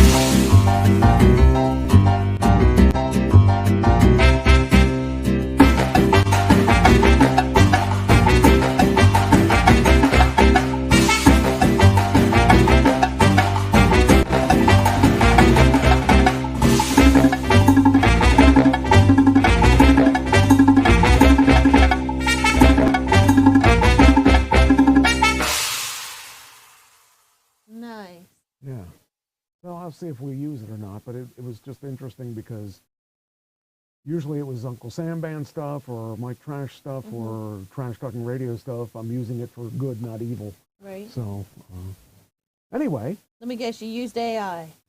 No, actually, I did that. Oh, wow. They do have AI in it. They do have AI that they offer, but I didn't need it. And I don't know if it's I don't know if my subscription works with that. I don't know if it because I got a special deal. I bought a deal about probably around 2017, 2018. Ken and I were doing videos, and I was looking for ways to do our videos without people. Right. And I found out I could have people too. But I paid a flat rate, which was a lifetime deal, and it was really cheap. They charge what I paid for a lifetime, they charge a month. Nice. For people that didn't do that. So I like it a lot. I'll have other stuff in the future, but I've done a lot of the all the Uncle Sam Band stuff. I did Trash Talking Radio stuff. All those graphics that I did on that program. Nice. Actually, several programs like that. But anyway, all right. So we'll move on and let's do a show. We got about 40 minutes left, and I've got about 3 hours worth of stuff. So actually, we're late, so we might go a little late. But I won't do everything on there. I just next week we'll do those RIPs because I didn't have time to do it today because I was trying to figure this teleconferencing stuff. But I think this teleconference thing is going to make us be able to do some things we couldn't do before. So, what'd you think of that segment? You like it? I liked it. Did you? Okay. I really did. It was just I wasn't sure how it was going to go. I knew that Doug was going to come up with something good. He pitched a couple of topics to me, and I told him what I thought, and I really think that it'll be interesting, depending how he. I don't think I'll go that long with a segment with one topic, but it depends. I like to leave it open-ended. I like the interaction we got with the people that were watching. Definitely. And that's what the show's about. So it's cool when you can interact with them. All right. So I said I talked about Creed. Did you watch Breaking the Band? Okay. Okay. It's not a big deal. I got. It's on my to-do list, though. A show. I think I did this last week. This one's still in here for some reason. It doesn't have the new stuff. Why didn't it do that? Let me close this and open it up again because it doesn't have my new stuff. Sometimes I have to just close it, and for some reason it didn't do that. Why didn't well, that means you still have the Super Bowl stuff. Oh, well, the Super Bowl stuff, I already awarded you the win. I know, because you said I wasn't going to be here to brag about it, but I have to do something. All right. Well, maybe I just didn't add anything. I could have sworn that, because I know we talked about this last week, about the car that, the Chinese car that removes snow from its body by itself. Where's that car? I want that car. You will like it. It's an EV though, but there is a video of it, so I'll play that again. Here's the car, covered in snow. Now is this where did I see that? That's not the video. This is the video. Okay. This is a really cool thing. Try not to blink. So this is the video here. Video? Nope, that's not the video. That's the logo. Where's the video? Supposedly. Oops, sorry. It's really cool. 嗨，Nomi， Nope.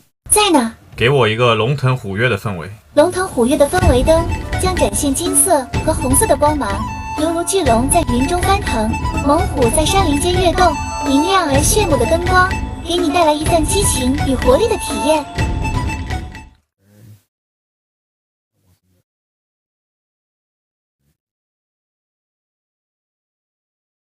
It was really cool though, because it's not what you would expect it to do, and it did it really very cool.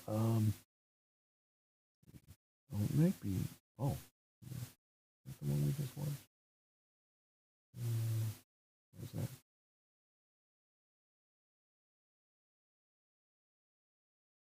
Could be where? Oh, here it is. This one. Okay. This is a Neo ET9. It's not available in the United States. Okay. But the technology could be.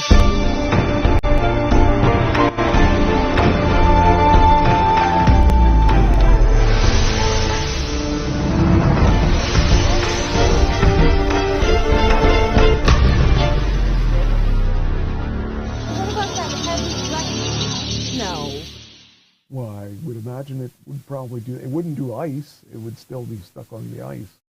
But I thought it was really kind of cool. Leave it to me to come up with that question. Yeah. Well, I mean, to me, that's the first thing I would think about. Is what about ice? You know. Right. Yeah. What about And if it freezes, you would have to flip the car all to get it off then. But that was kind of cool. That was one. Okay. Also, Ric Flair's 75th birthday was yesterday. Yeah, I saw that. I mean, geez. I still have a hard time, seeing that, but he is really 75. I saw that I was scrolling through, I believe it was Facebook, and Antoine, my boyfriend, saw it, and he's like, wait, go back, because he saw something, and so I went back, and he saw it. He goes, oh, I thought he was dead, but he... No? They have a thing on Peacock where he talked about losing his son and stuff, and every time he talks about that, he loses it. He can't deal with that. And I totally get that. Absolutely. It's hard to think of Ric Flair as being the guy that has emotions, but he does. He definitely does. Also, I think I talked about this last week. Ron Breakker is now on the SmackDown roster. Ron Breakker is Rick Steiner's son. Okay. And the guy is very agile and just does crazy stuff that a guy his size shouldn't be able to do. But he just does it with ease. So he's finally made his way. WrestleMania is right around the corner. And of course, it's going to be in Philadelphia. I don't think I'll be there because I don't spend that kind of money on tickets. A lot of money. And but it just it's really interesting to see. And then I'm going to save that for that's something I can use at a filler time because it's celebrities who bought homes for their mothers. Oh. I'm going to save that one for a good time. All right, so now we'll go on. So when you're a celebrity, you're going to buy a home for me. You're not my mother. Last time I checked. You might be my mother, but I don't think so. That would be really difficult. Okay, so Starbucks fires a barista working through paramedic school who actually stopped a robbery. Oh, geez. This seems like last week's stuff. I don't know. I might have done this last week, but I don't remember if that's last week's or this week's. That's why, because, last week I ended up not doing a lot of the articles that I had planned on doing because I shut the show down after a while. I finally decided that I was tired of trying to make it work because it was so weird. We were going right, it was real smooth, and then all of a sudden everybody was complaining about the buzz, and I put it on my phone, and it was really bad, and it was working, and then it just out of nowhere just started buzzing. Wow. And I changed all the settings in here, and I couldn't get rid of the buzzing, and no matter what I did. So I turned it off, and I finally gave up, and then yesterday I came down here and was playing with it and realized that there was something really wrong with this, and I didn't know if it was the mixer or if it was the other mixer that I was using, because I had two mixers tied together. Right. And then after through all of that, I ended up taking the one mixer out of the thing, and it was still doing it. So I thought maybe it's the other mixer. Well, then I took that mixer out and put the other mixer in line, and it still was doing it. So it ended up being the program, because I rebooted the whole computer and all that, and I still couldn't get rid of it. I finally went back. I have it marked here one time when it was working right, and I knew everything was working. Went back to that date, and everything worked. Huh. So whatever it was, it had to do with, well, it may have changed because it may have, part of it could have been two problems. Right. One is, I think the Microsoft update messed us up. Right. So that's a major problem. But when it gets right down to it, the issue was a lot deeper than all that. So anyway, so Starbucks, they had a robbery, and these two guys, the Starbucks fired a barista who was toiling to pay. Is toiling a word? What's toiling mean? Tolling? To pay for paramedic school after he helped subdue two robbers who pistol whipped him. So he was attacked by them, but he actually went after them, and so it says Michael Harrison, 2020, I guess, told the Post that he was manning the drive-thru last month when two masked men entered the downtown St. Louis location around noon and told everyone to get on the ground. With one of the invaders waving what appeared to be a gun, the roughly 10 employees and one customer present got on their stomachs in terror. Many of them, and the aspiring EMT said, were crying in fear. Harrison said that he cooperated with the robbers' demands and tried to open the register, but did not have the credentials to get into the cash, to access the cash. He told his supervisor to get off the ground to open the till, but the frozen manager declined to do so. One of the men rifled through pockets as alleged accomplice Joshua Knoll clobbered Harrison in the back of the head with a gun. So already that the guy got banged because his manager wouldn't help. At that point, I thought he was going to kill me. One of Harrison's co-workers noticed that a portion of the weapon broke off, and he sensed the gun was not real. So Devin Jones Ransom then began brawling with the assailants, with Harrison coming in to his aid. The melee spilled outside, and a bystander from the registry store jumped in to help the battling baristas. When the fracas ended, Knoll was immobilized on the ground, while the accomplice, Marquis Porter Doyle, fled the scene. So this is the barista. Oh, wow. He got hit really hard. So it says here, a subsequent mugshot of Knoll looked like he had emerged from a blender with cuts and scrapes and stuff on. Arriving, the officers collared Porter Doyle nearby and arrested Knoll at the scene. The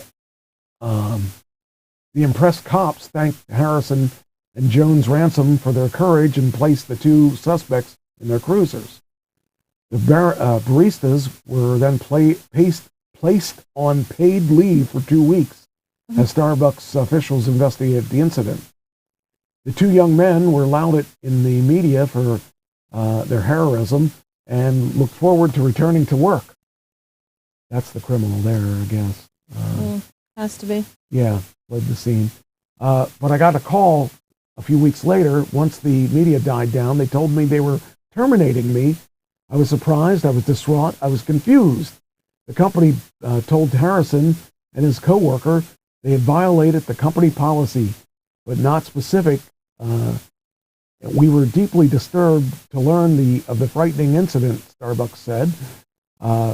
Partner safety is at the core of how we operate in our stores. We were so grateful that our partners and customers did not come together or did not come to greater harm.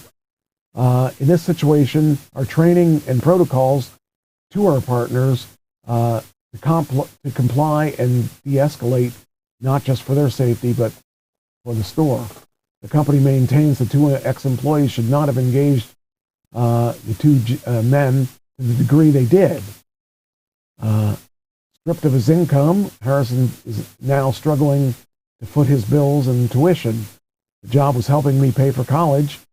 I don't understand it. I thought I was doing the right thing. Harrison told the Post that the busy location had been plagued by unruly and aggravated customers for months. He recalled one incident where a deranged customer began firing heavy steel canisters at cowering employees. The company, it says here, people are always yelling and screaming at us, threatening to assault us, throwing things, trying to come up to us, but nothing was ever done. People have left the job because of it. The company denied the claim, saying the location was temporarily closed to make safety improvements, including giving employees the option of locking the main section of the location and only using the drive-in. So Knapp said a lawsuit was being prepared and will be filed in the upcoming weeks. The robbers came in, my client complied and tried to open the cash register, and he was struck in the head by a gunman. At that point, you're in a position to defend yourself. But instead he got fired. So I figured you would be interested in that because of working in that situation yourself. So right. There was one time that I worked for a McDonald's, and I was about to, my boss, it was a 24-hour McDonald's because it was a truck stop as well. And they wanted me to run that store by myself. And I was like, there's no way I can do it. And they're like, well, close the lobby, just run the drive-thru. No, I flat out told them no, that I wasn't going to do it. And I said, if you, I said that it goes against policy, safety, and security. I said, if you do that and something happens, you're going to try and blame me when it's not going to be my fault. Because you didn't, it says nobody's supposed to be here alone. Right. Yeah. I said, and they hated that I was using that against me. And then they're like, well, you can go somewhere else. I said, well, okay then. Until finally, then I had some other girls stay. I said, and then I was like, look, I've got some other people here willing to stay. They're like, oh, okay. Jeez. But until that, I said, what are you going to do? Because otherwise, I'm closing your store. Because I'm not going to be in here alone and possibly yes, we had cameras, but cameras aren't going to stop people from doing what exactly. They're going to do. That was my thing. Everyone's used to cameras in every corner of and they were going to use me saying no, being the only person in there. No, I'm sorry. It wasn't going to work. Well, here's a story that I found interesting. Mom was high on cocaine as she led the kids on a deadly nighttime woods excursion.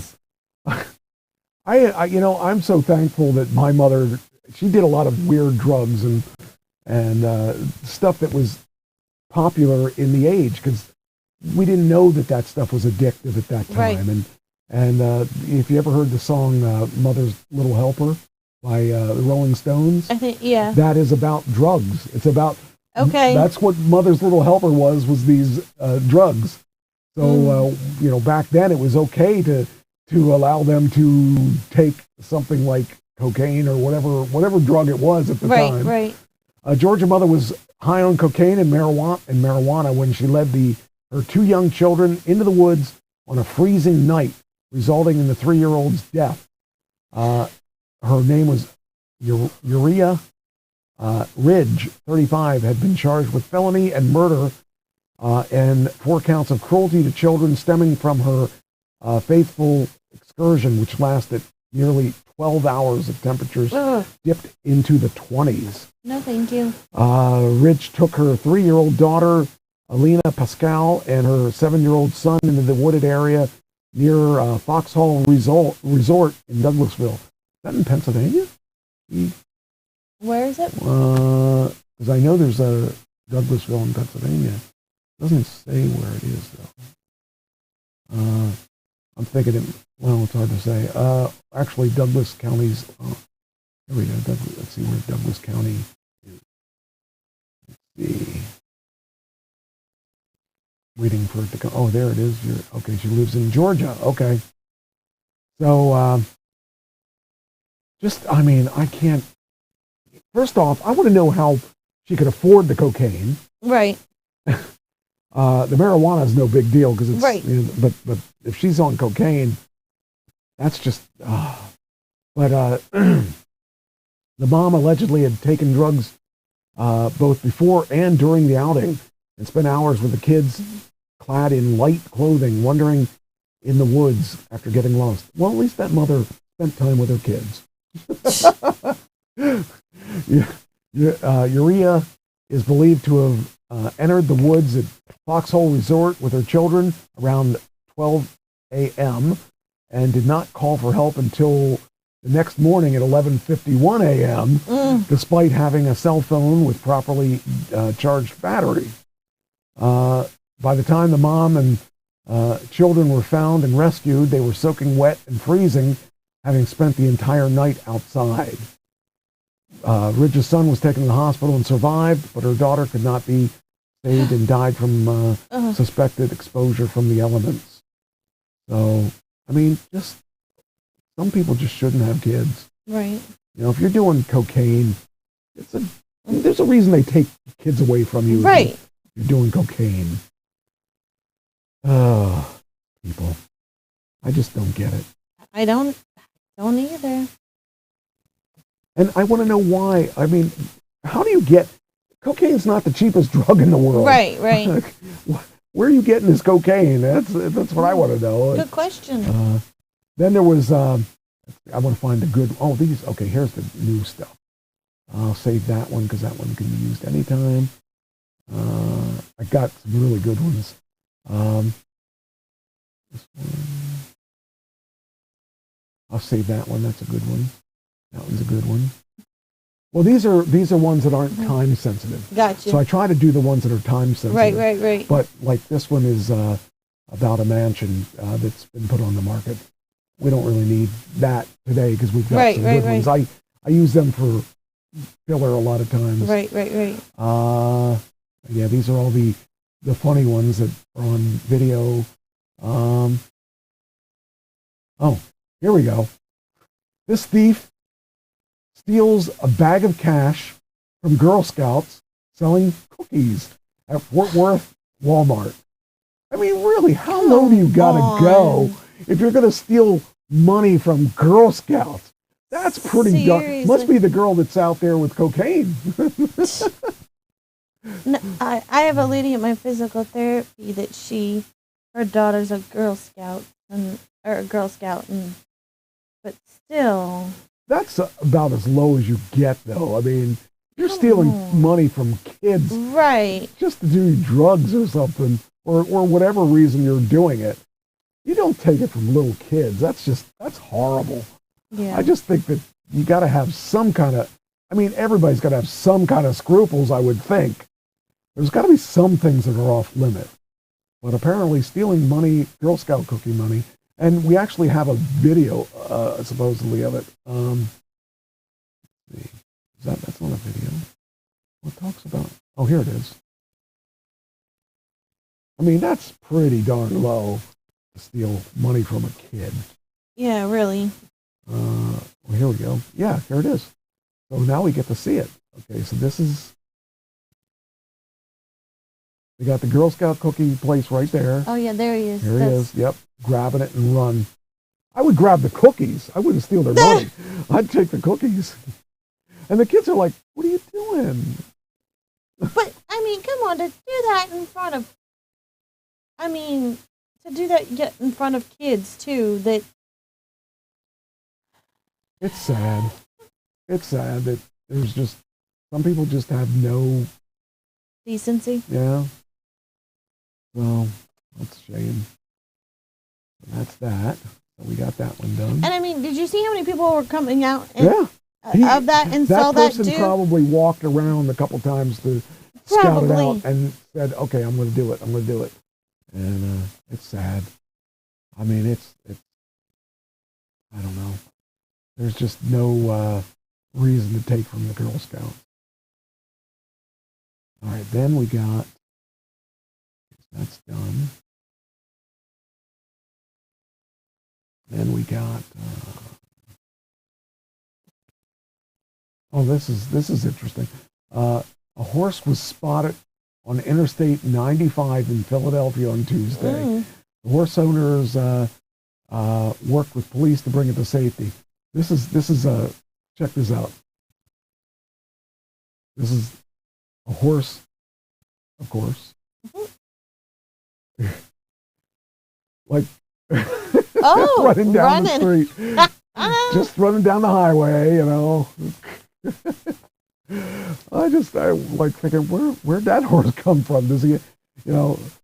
Want to have a race? He doesn't have a license. A race, you see who can go faster. He's 1 horsepower.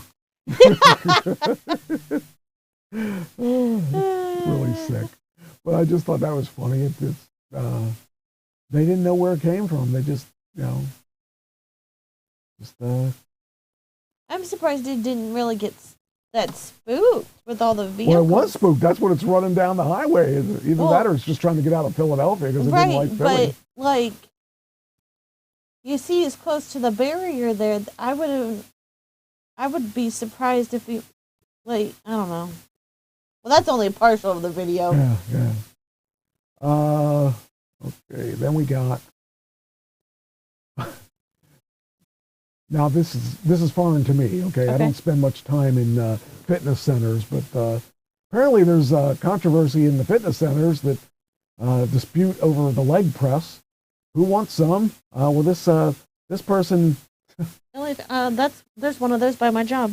Yeah, well, this is not a place I would want to be. I don't think it's the safest place in the world. There was a man stabbed over dispute over the leg presses. He wanted to do leg presses really bad, and he was willing to stab somebody to get to it. I mean, geez. I guess the nice thing about that is he'll be in jail and that he can do his leg presses whatever he wants now because he doesn't have to. Unless somebody's taking the machine. You know, at that point, you're out in the yard. Mm. You just got. But I just. How much is that leg press is really worth? I mean, really, it's just really sad that people would actually stab somebody over a machine that's gonna give you a workout. But yeah, why even have a knife when you're? But get this: the guy that was stabbed, 69-year-old man stabbed over a workout equipment. 69 years old. First off, why is a 69-year-old doing leg presses anyway? But second of all, why did you stabbed it? Why do you want to go to jail for this?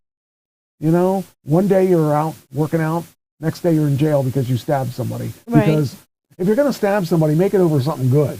Like I always say, like one time I was being accused of stealing cable, and I was going to get a 10-year sentence to jail for watching TV. Could you imagine that? What are you in for? Oh, I stabbed a woman. What are you in for?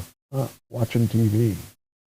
You know, What are you in for? I stabbed somebody over a leg press. Really? We're making a post on Facebook. Yeah. What? I'll explain later. Okay. Okay. But, you know, I just think it's crazy that people just... Or should I say a family member making a post on Facebook? Yeah, yeah. Yeah. I just think that it's crazy that people put so much into their bad things that they don't think of the repercussions or, you know. I mean, not to mention that we got a 69-year-old man that was stabbed just because he was doing leg presses. He was trying to help his body, and this guy stabbed him. You know, it just doesn't make... But like I said, have a knife on you while you're in the gym? Yeah. Oh, I'm just going to have a knife in my pocket.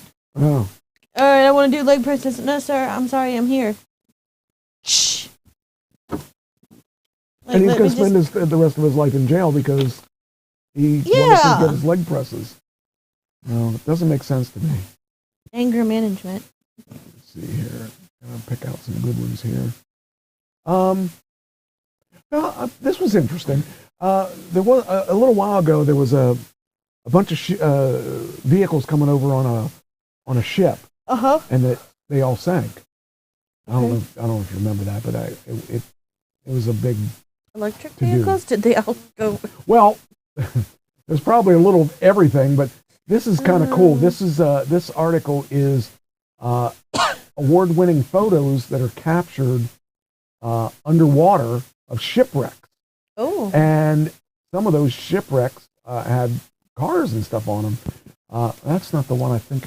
Maybe that's not the one I was thinking. But this is a good article too. This is because it's kind of cool that you get to go down and like about a year ago, I guess it was, that one probe ended up killing people because it was about a year ago where that probe ended up killing people because it imploded because it can't get down that far. Well, these were captured with remote control vehicles that are down there. But there's really cool stuff. Take a look. Here's some tanks. Oh, wow. That are underneath the water. Here's a ship. Nice. It's been under there, you can tell, for a while because there's a lot of stuff all on this ship. Yeah. There's one that things are on that ship grew out. Oh, wow. Here's these people. These are actually people that dived down here and got these pictures for these. Oh, wow. But, you know, it's kind of cool because you think that once it goes down there, you're never going to see it again. And first off, you got to find it. Right. And then if you find it, it depends how far down it is because you can't go down there without. And like collapsing. how good of how much did it deteriorate? Well, that's the cool. This looks like it's a plane. Right. And this is, you know, you think that this plane, like a couple of years ago, I guess I was still working when it happened. It had to be around 2018. A plane disappeared and nobody ever found it. It was a Korean plane, I think. But everybody was trying to find this plane because they couldn't track it down because the beacon didn't go off or whatever it was that they track it with. This is an example of where that could be. This plane is, let's see if we expand this. So here, this is a plane, you know, and it's been there for a while, you can tell.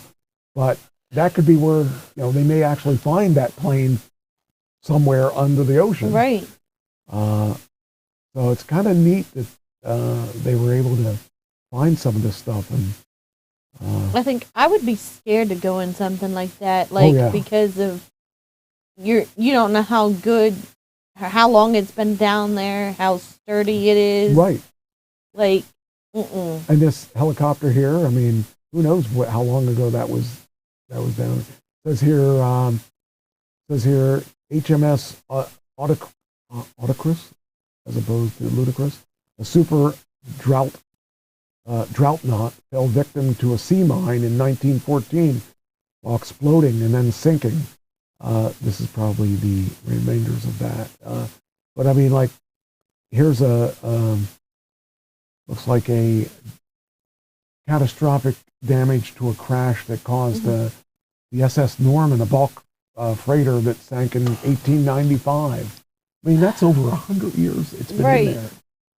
That's just unheard of. But that helicopter, I don't know how long that's been there. But like that, they can't get down to the Titanic. They had to send a probe down there because too far down. This one says it was a German rescue steamer, and this one is from 1944. So there you got it right there. Really kind of cool that they can do that now. And it's funny to think that, it's just part of the ocean now. Right. So I just thought it was pretty interesting. Then we got, where's that thing that I was starting to talk about, because I know I have an article on that too. This is interesting. An alleged police impersonator busted in Ohio. When you're out there pretending to be a cop, you have the whole gig, you have the whole lights and stuff in your car and all that stuff, and he's not really a cop. But see, there's another thing. Why would you want to be an officer impersonator? Why don't you just go and get to be an officer for real?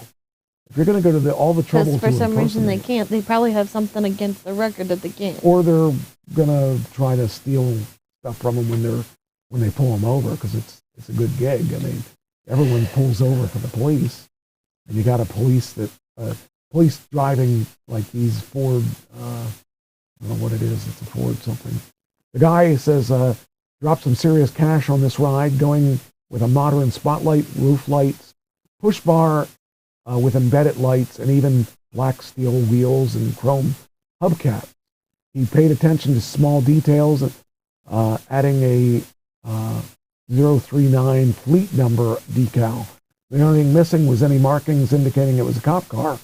He even outfitted the interior with police radio, dash cam, mounted shotgun, partition for the back seat. With that kind of setup, there's no telling what this guy could have done. He had other lights active in the car, and body cam footage shared with the WSYX. The guy tried to tell police he was off duty, but they weren't buying it.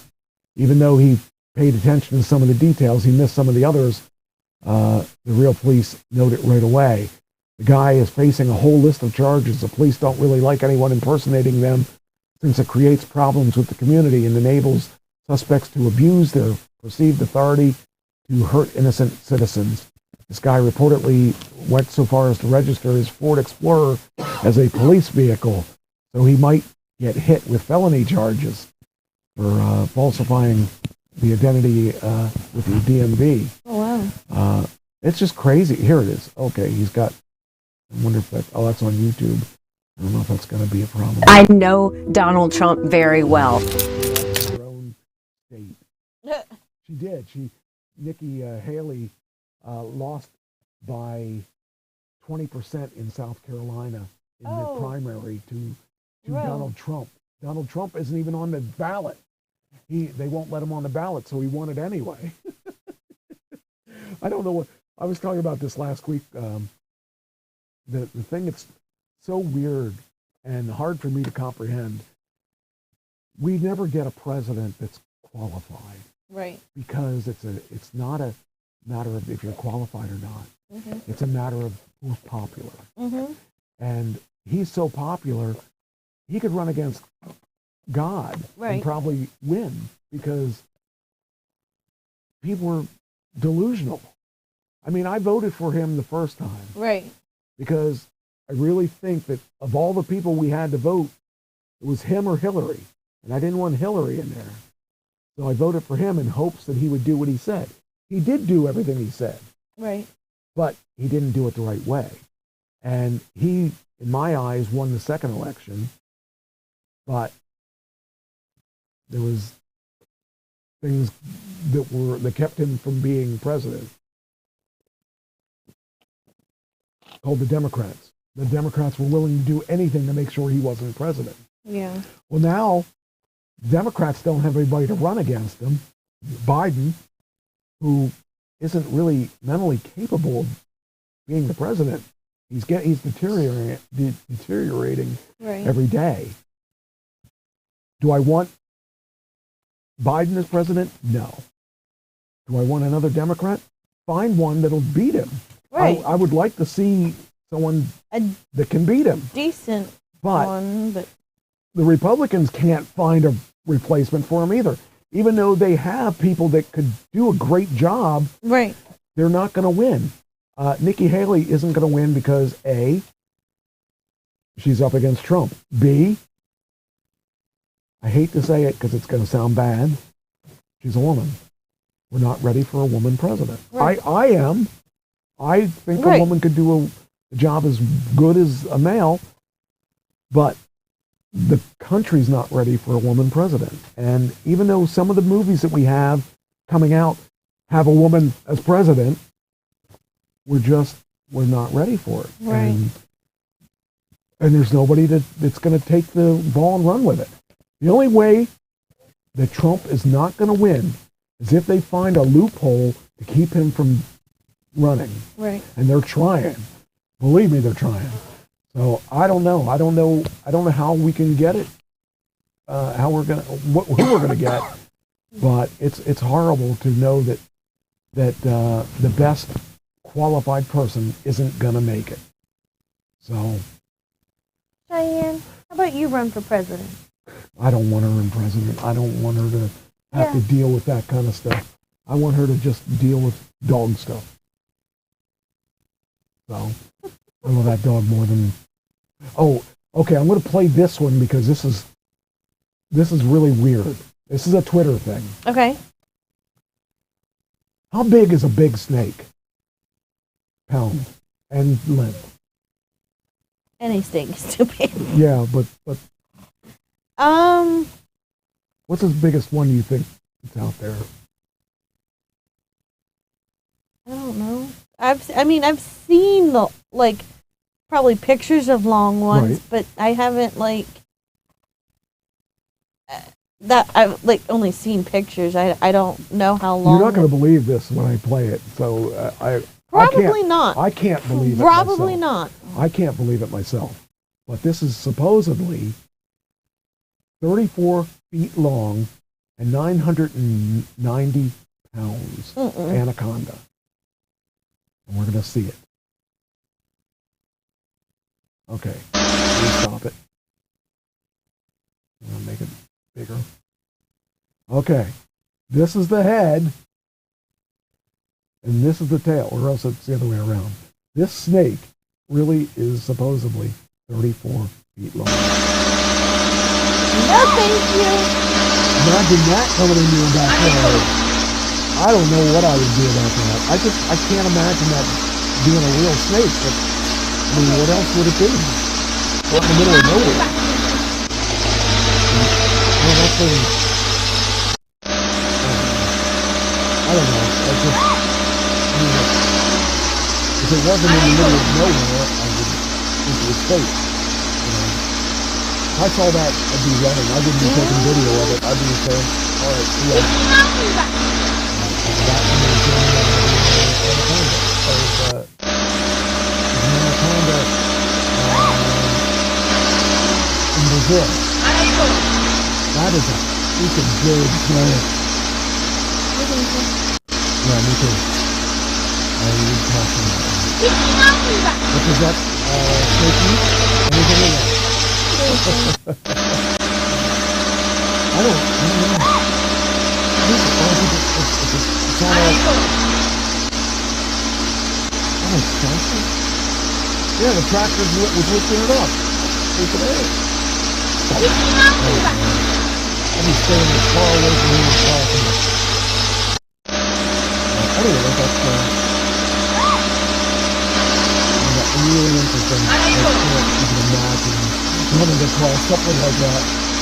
It's not like you can run over it either because you're not going to get your wheels around it. Right? 34 feet.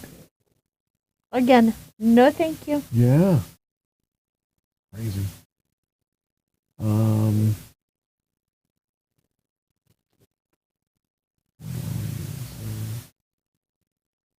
Oh, this was did you ever see a grappler?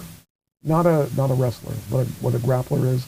What the police use. Maybe. This is a grappler. They use it to stop speeding cars.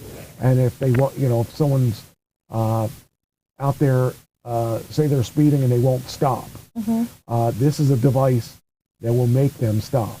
And what it is this police at the front of the car, there's a gun that shoots out this net.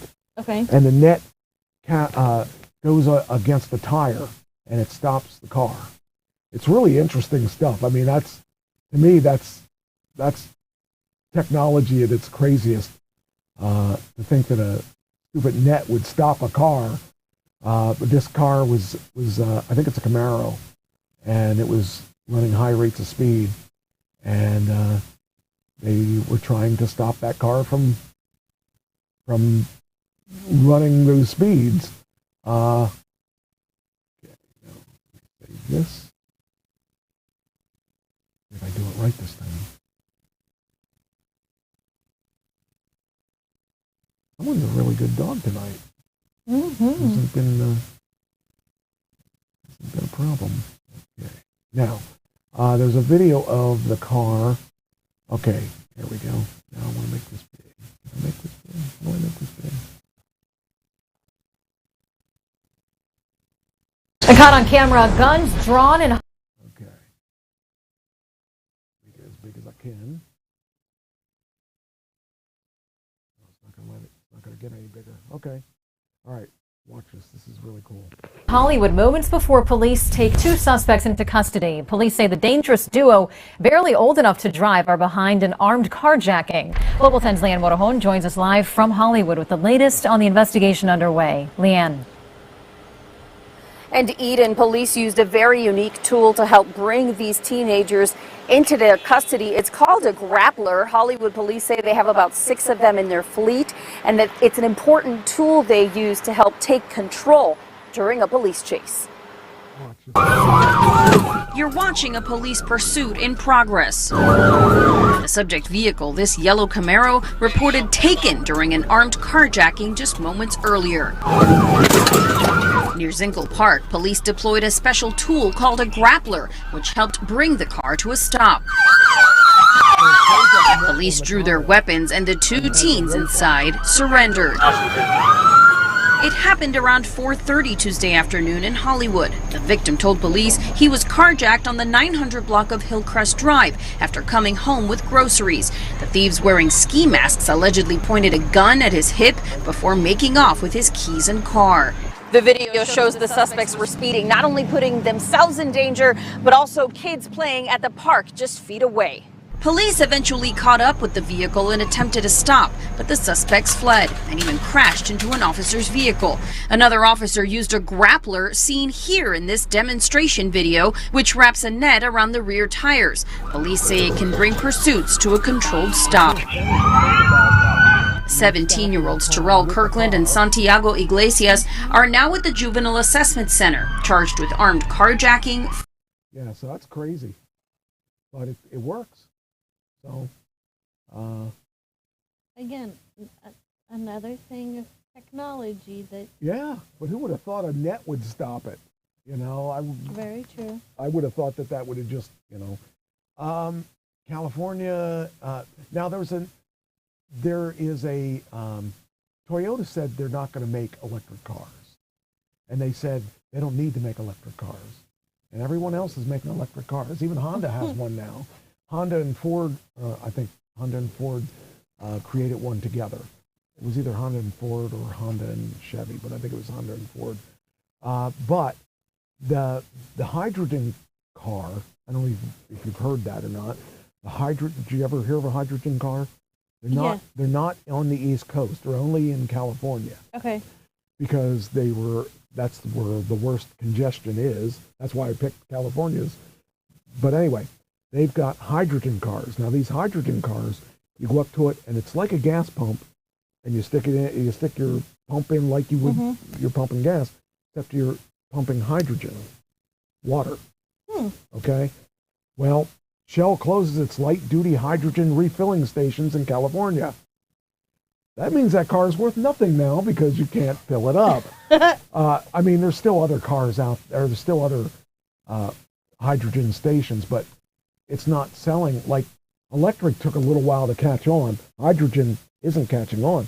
And hydrogen would be a great alternative to electric because it fills up quicker and it's not bad for the ozone because all you're doing is shooting water up into the air. Right. Or steam. So it's an interesting technology, but it's not catching on. And Toyota says that it's going to be the next big thing, but if other manufacturers aren't going to make hydrogen cars, they're not going to win. But I like it only because it fills quicker.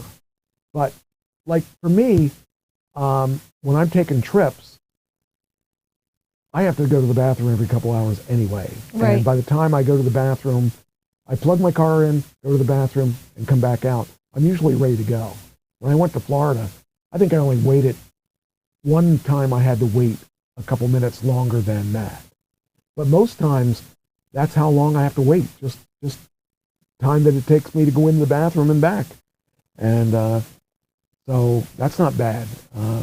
It probably added maybe, I'm going to say maybe a half hour to my trip overall is for a 16-hour drive. That's not bad. And the fact that my cost was really, you figure, what's it cost you to fill your car? 40. 40 to fill your car. You had to, what do you get a miles to the gallon? About? I don't know. Approximately. Probably like 25. Okay. So 20, let's say 30 miles to the gallon. Let's say you got 30 miles to the gallon. To go to, how big's your tank? You got a little car, right? So you have 10-gallon tank? 300 miles? Probably. Let's say 300. Say that. Okay, so let's say 300 miles to the tank, and you were going to Florida.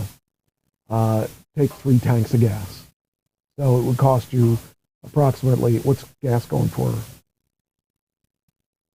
3 something, 3. Let's say $3 a gallon. That makes it, it's more than $3 a gallon, but let's say $3. So $3 a gallon. So it cost you, what'd you say it cost you to fill up? 40. Okay, 40 times 3, so $120. So for me to go 900 miles, it would cost me a little over 3 charges. Oh, probably about, let's say 4 charges. 4 charges, which would cost me about no more than $15 a charge. So it cost me, what, $60 to go to Florida versus your 120. So roughly half the price. So it's worth it for me because it cost me next to nothing to go to Florida and back. Anyway, so, but with hydrogen, I don't know what it costs. Let's see here. It says here, the price to fill up had gone from $65 to $200. Holy cow. Oh, okay. So it says there aren't too many drivers tooling around in hydrogen-powered vehicles, but every new hurdle like this makes it difficult to attract more. When we covered the pricing for the 2024 Toyota Miura, we wrote the sedan comes with $15,000 in free hydrogen, but the price to fill up had gone from $65 to $200. See, it's not efficient price wise because you know to fill up once it would have been $60, and you were already paying $40 or whatever. Yeah. So it's costing more to fill it up. I think it's a great technology, but the problem is it's too expensive to do, and they don't mass produce them at this point because nobody else is making a hydrogen car. I'd like to see hydrogen because it's certainly better for the atmosphere than gas. Right. So, but the fact that they closed one of the stations, or closing all, checkout closes. It's like refilling stations. So all the Shell stations have closed their stations down.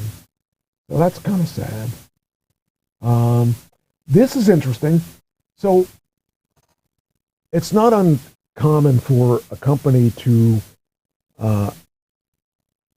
buy let's say I have a TV that I'm making. It's the ultimate TV, to sell my unbranded TV to branded places. Like Curtis Matthews used to buy TVs from somebody, and so did different companies. Because there are only a couple manufacturers of TVs, or of whatever the product is, and they just sell the product line to anybody and put their name on it. That's called it's called OEM. It's original manufacturers, original equipment manufacturer.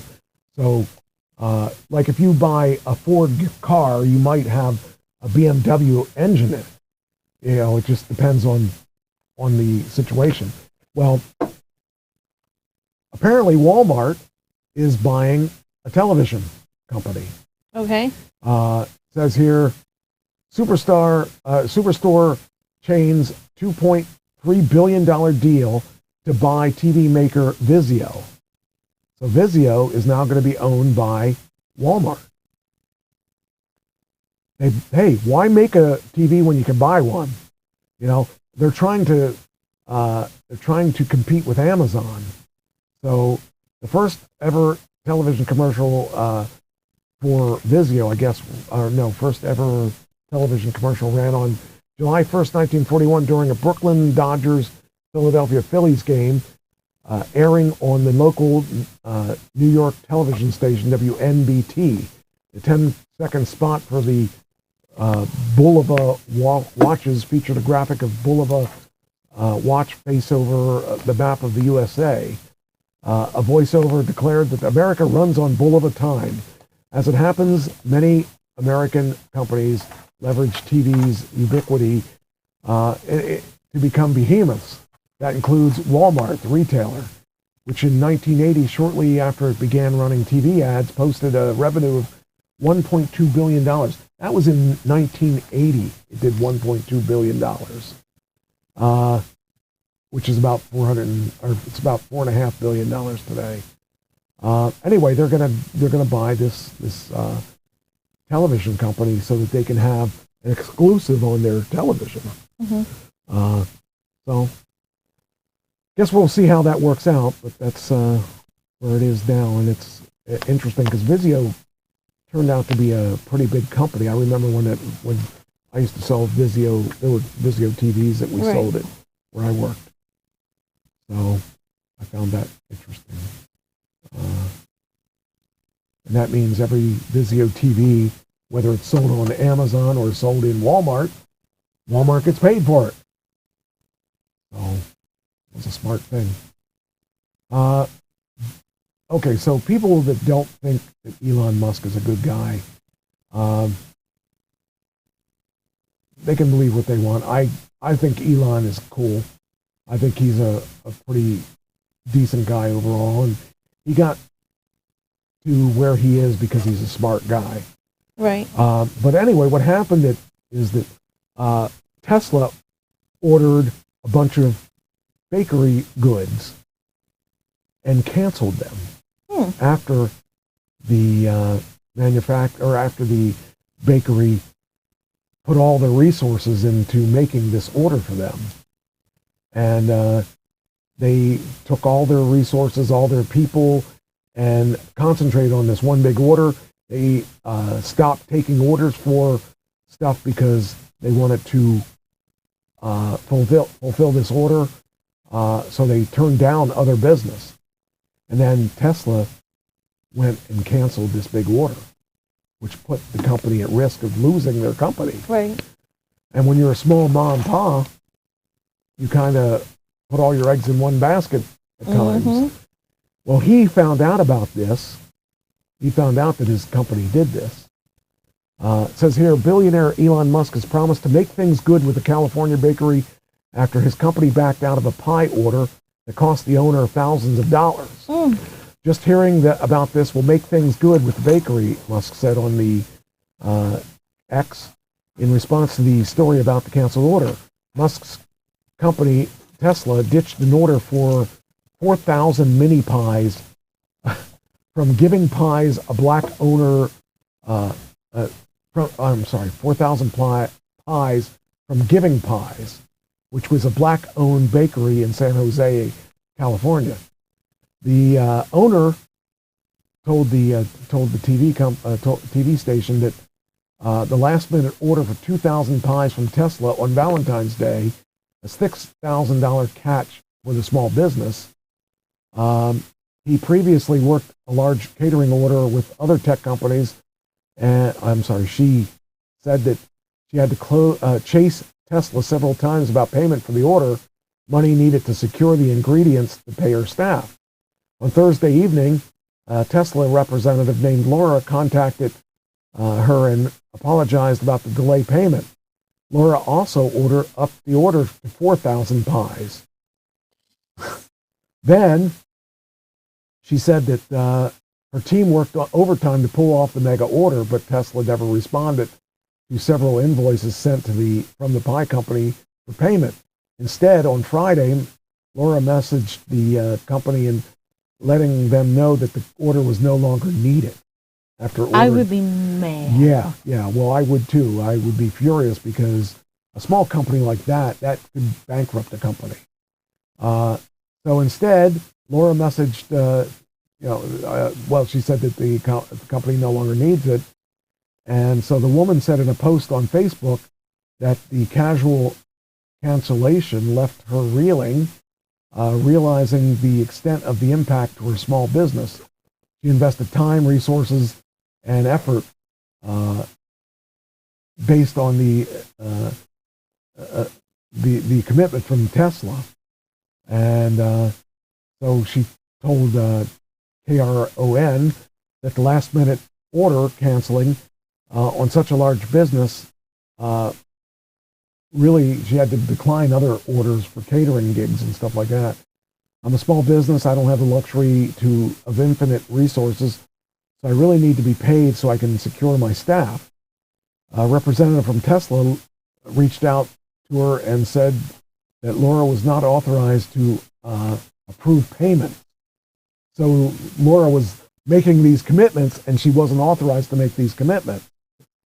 Now, Musk saw the post, and in light of the viral story, said might be a sign that the small business would soon be compensated for the work. People should always be able to count on Tesla trying at its best, said Musk in the post. So he's going to make sure she gets paid. Good. So I like him. I think he's a fair guy. He demands a lot from his people, but he makes it pay in the long run. So, all right, so we should be at 3 hours now. Okay. I think we started. Yeah, right around there. Right around. I don't want to keep you over long, but I did want to get 3 hours in. So, all right. Well, I think we did a good show. I kind of liked the Doug segment was fun. It was. And I think that.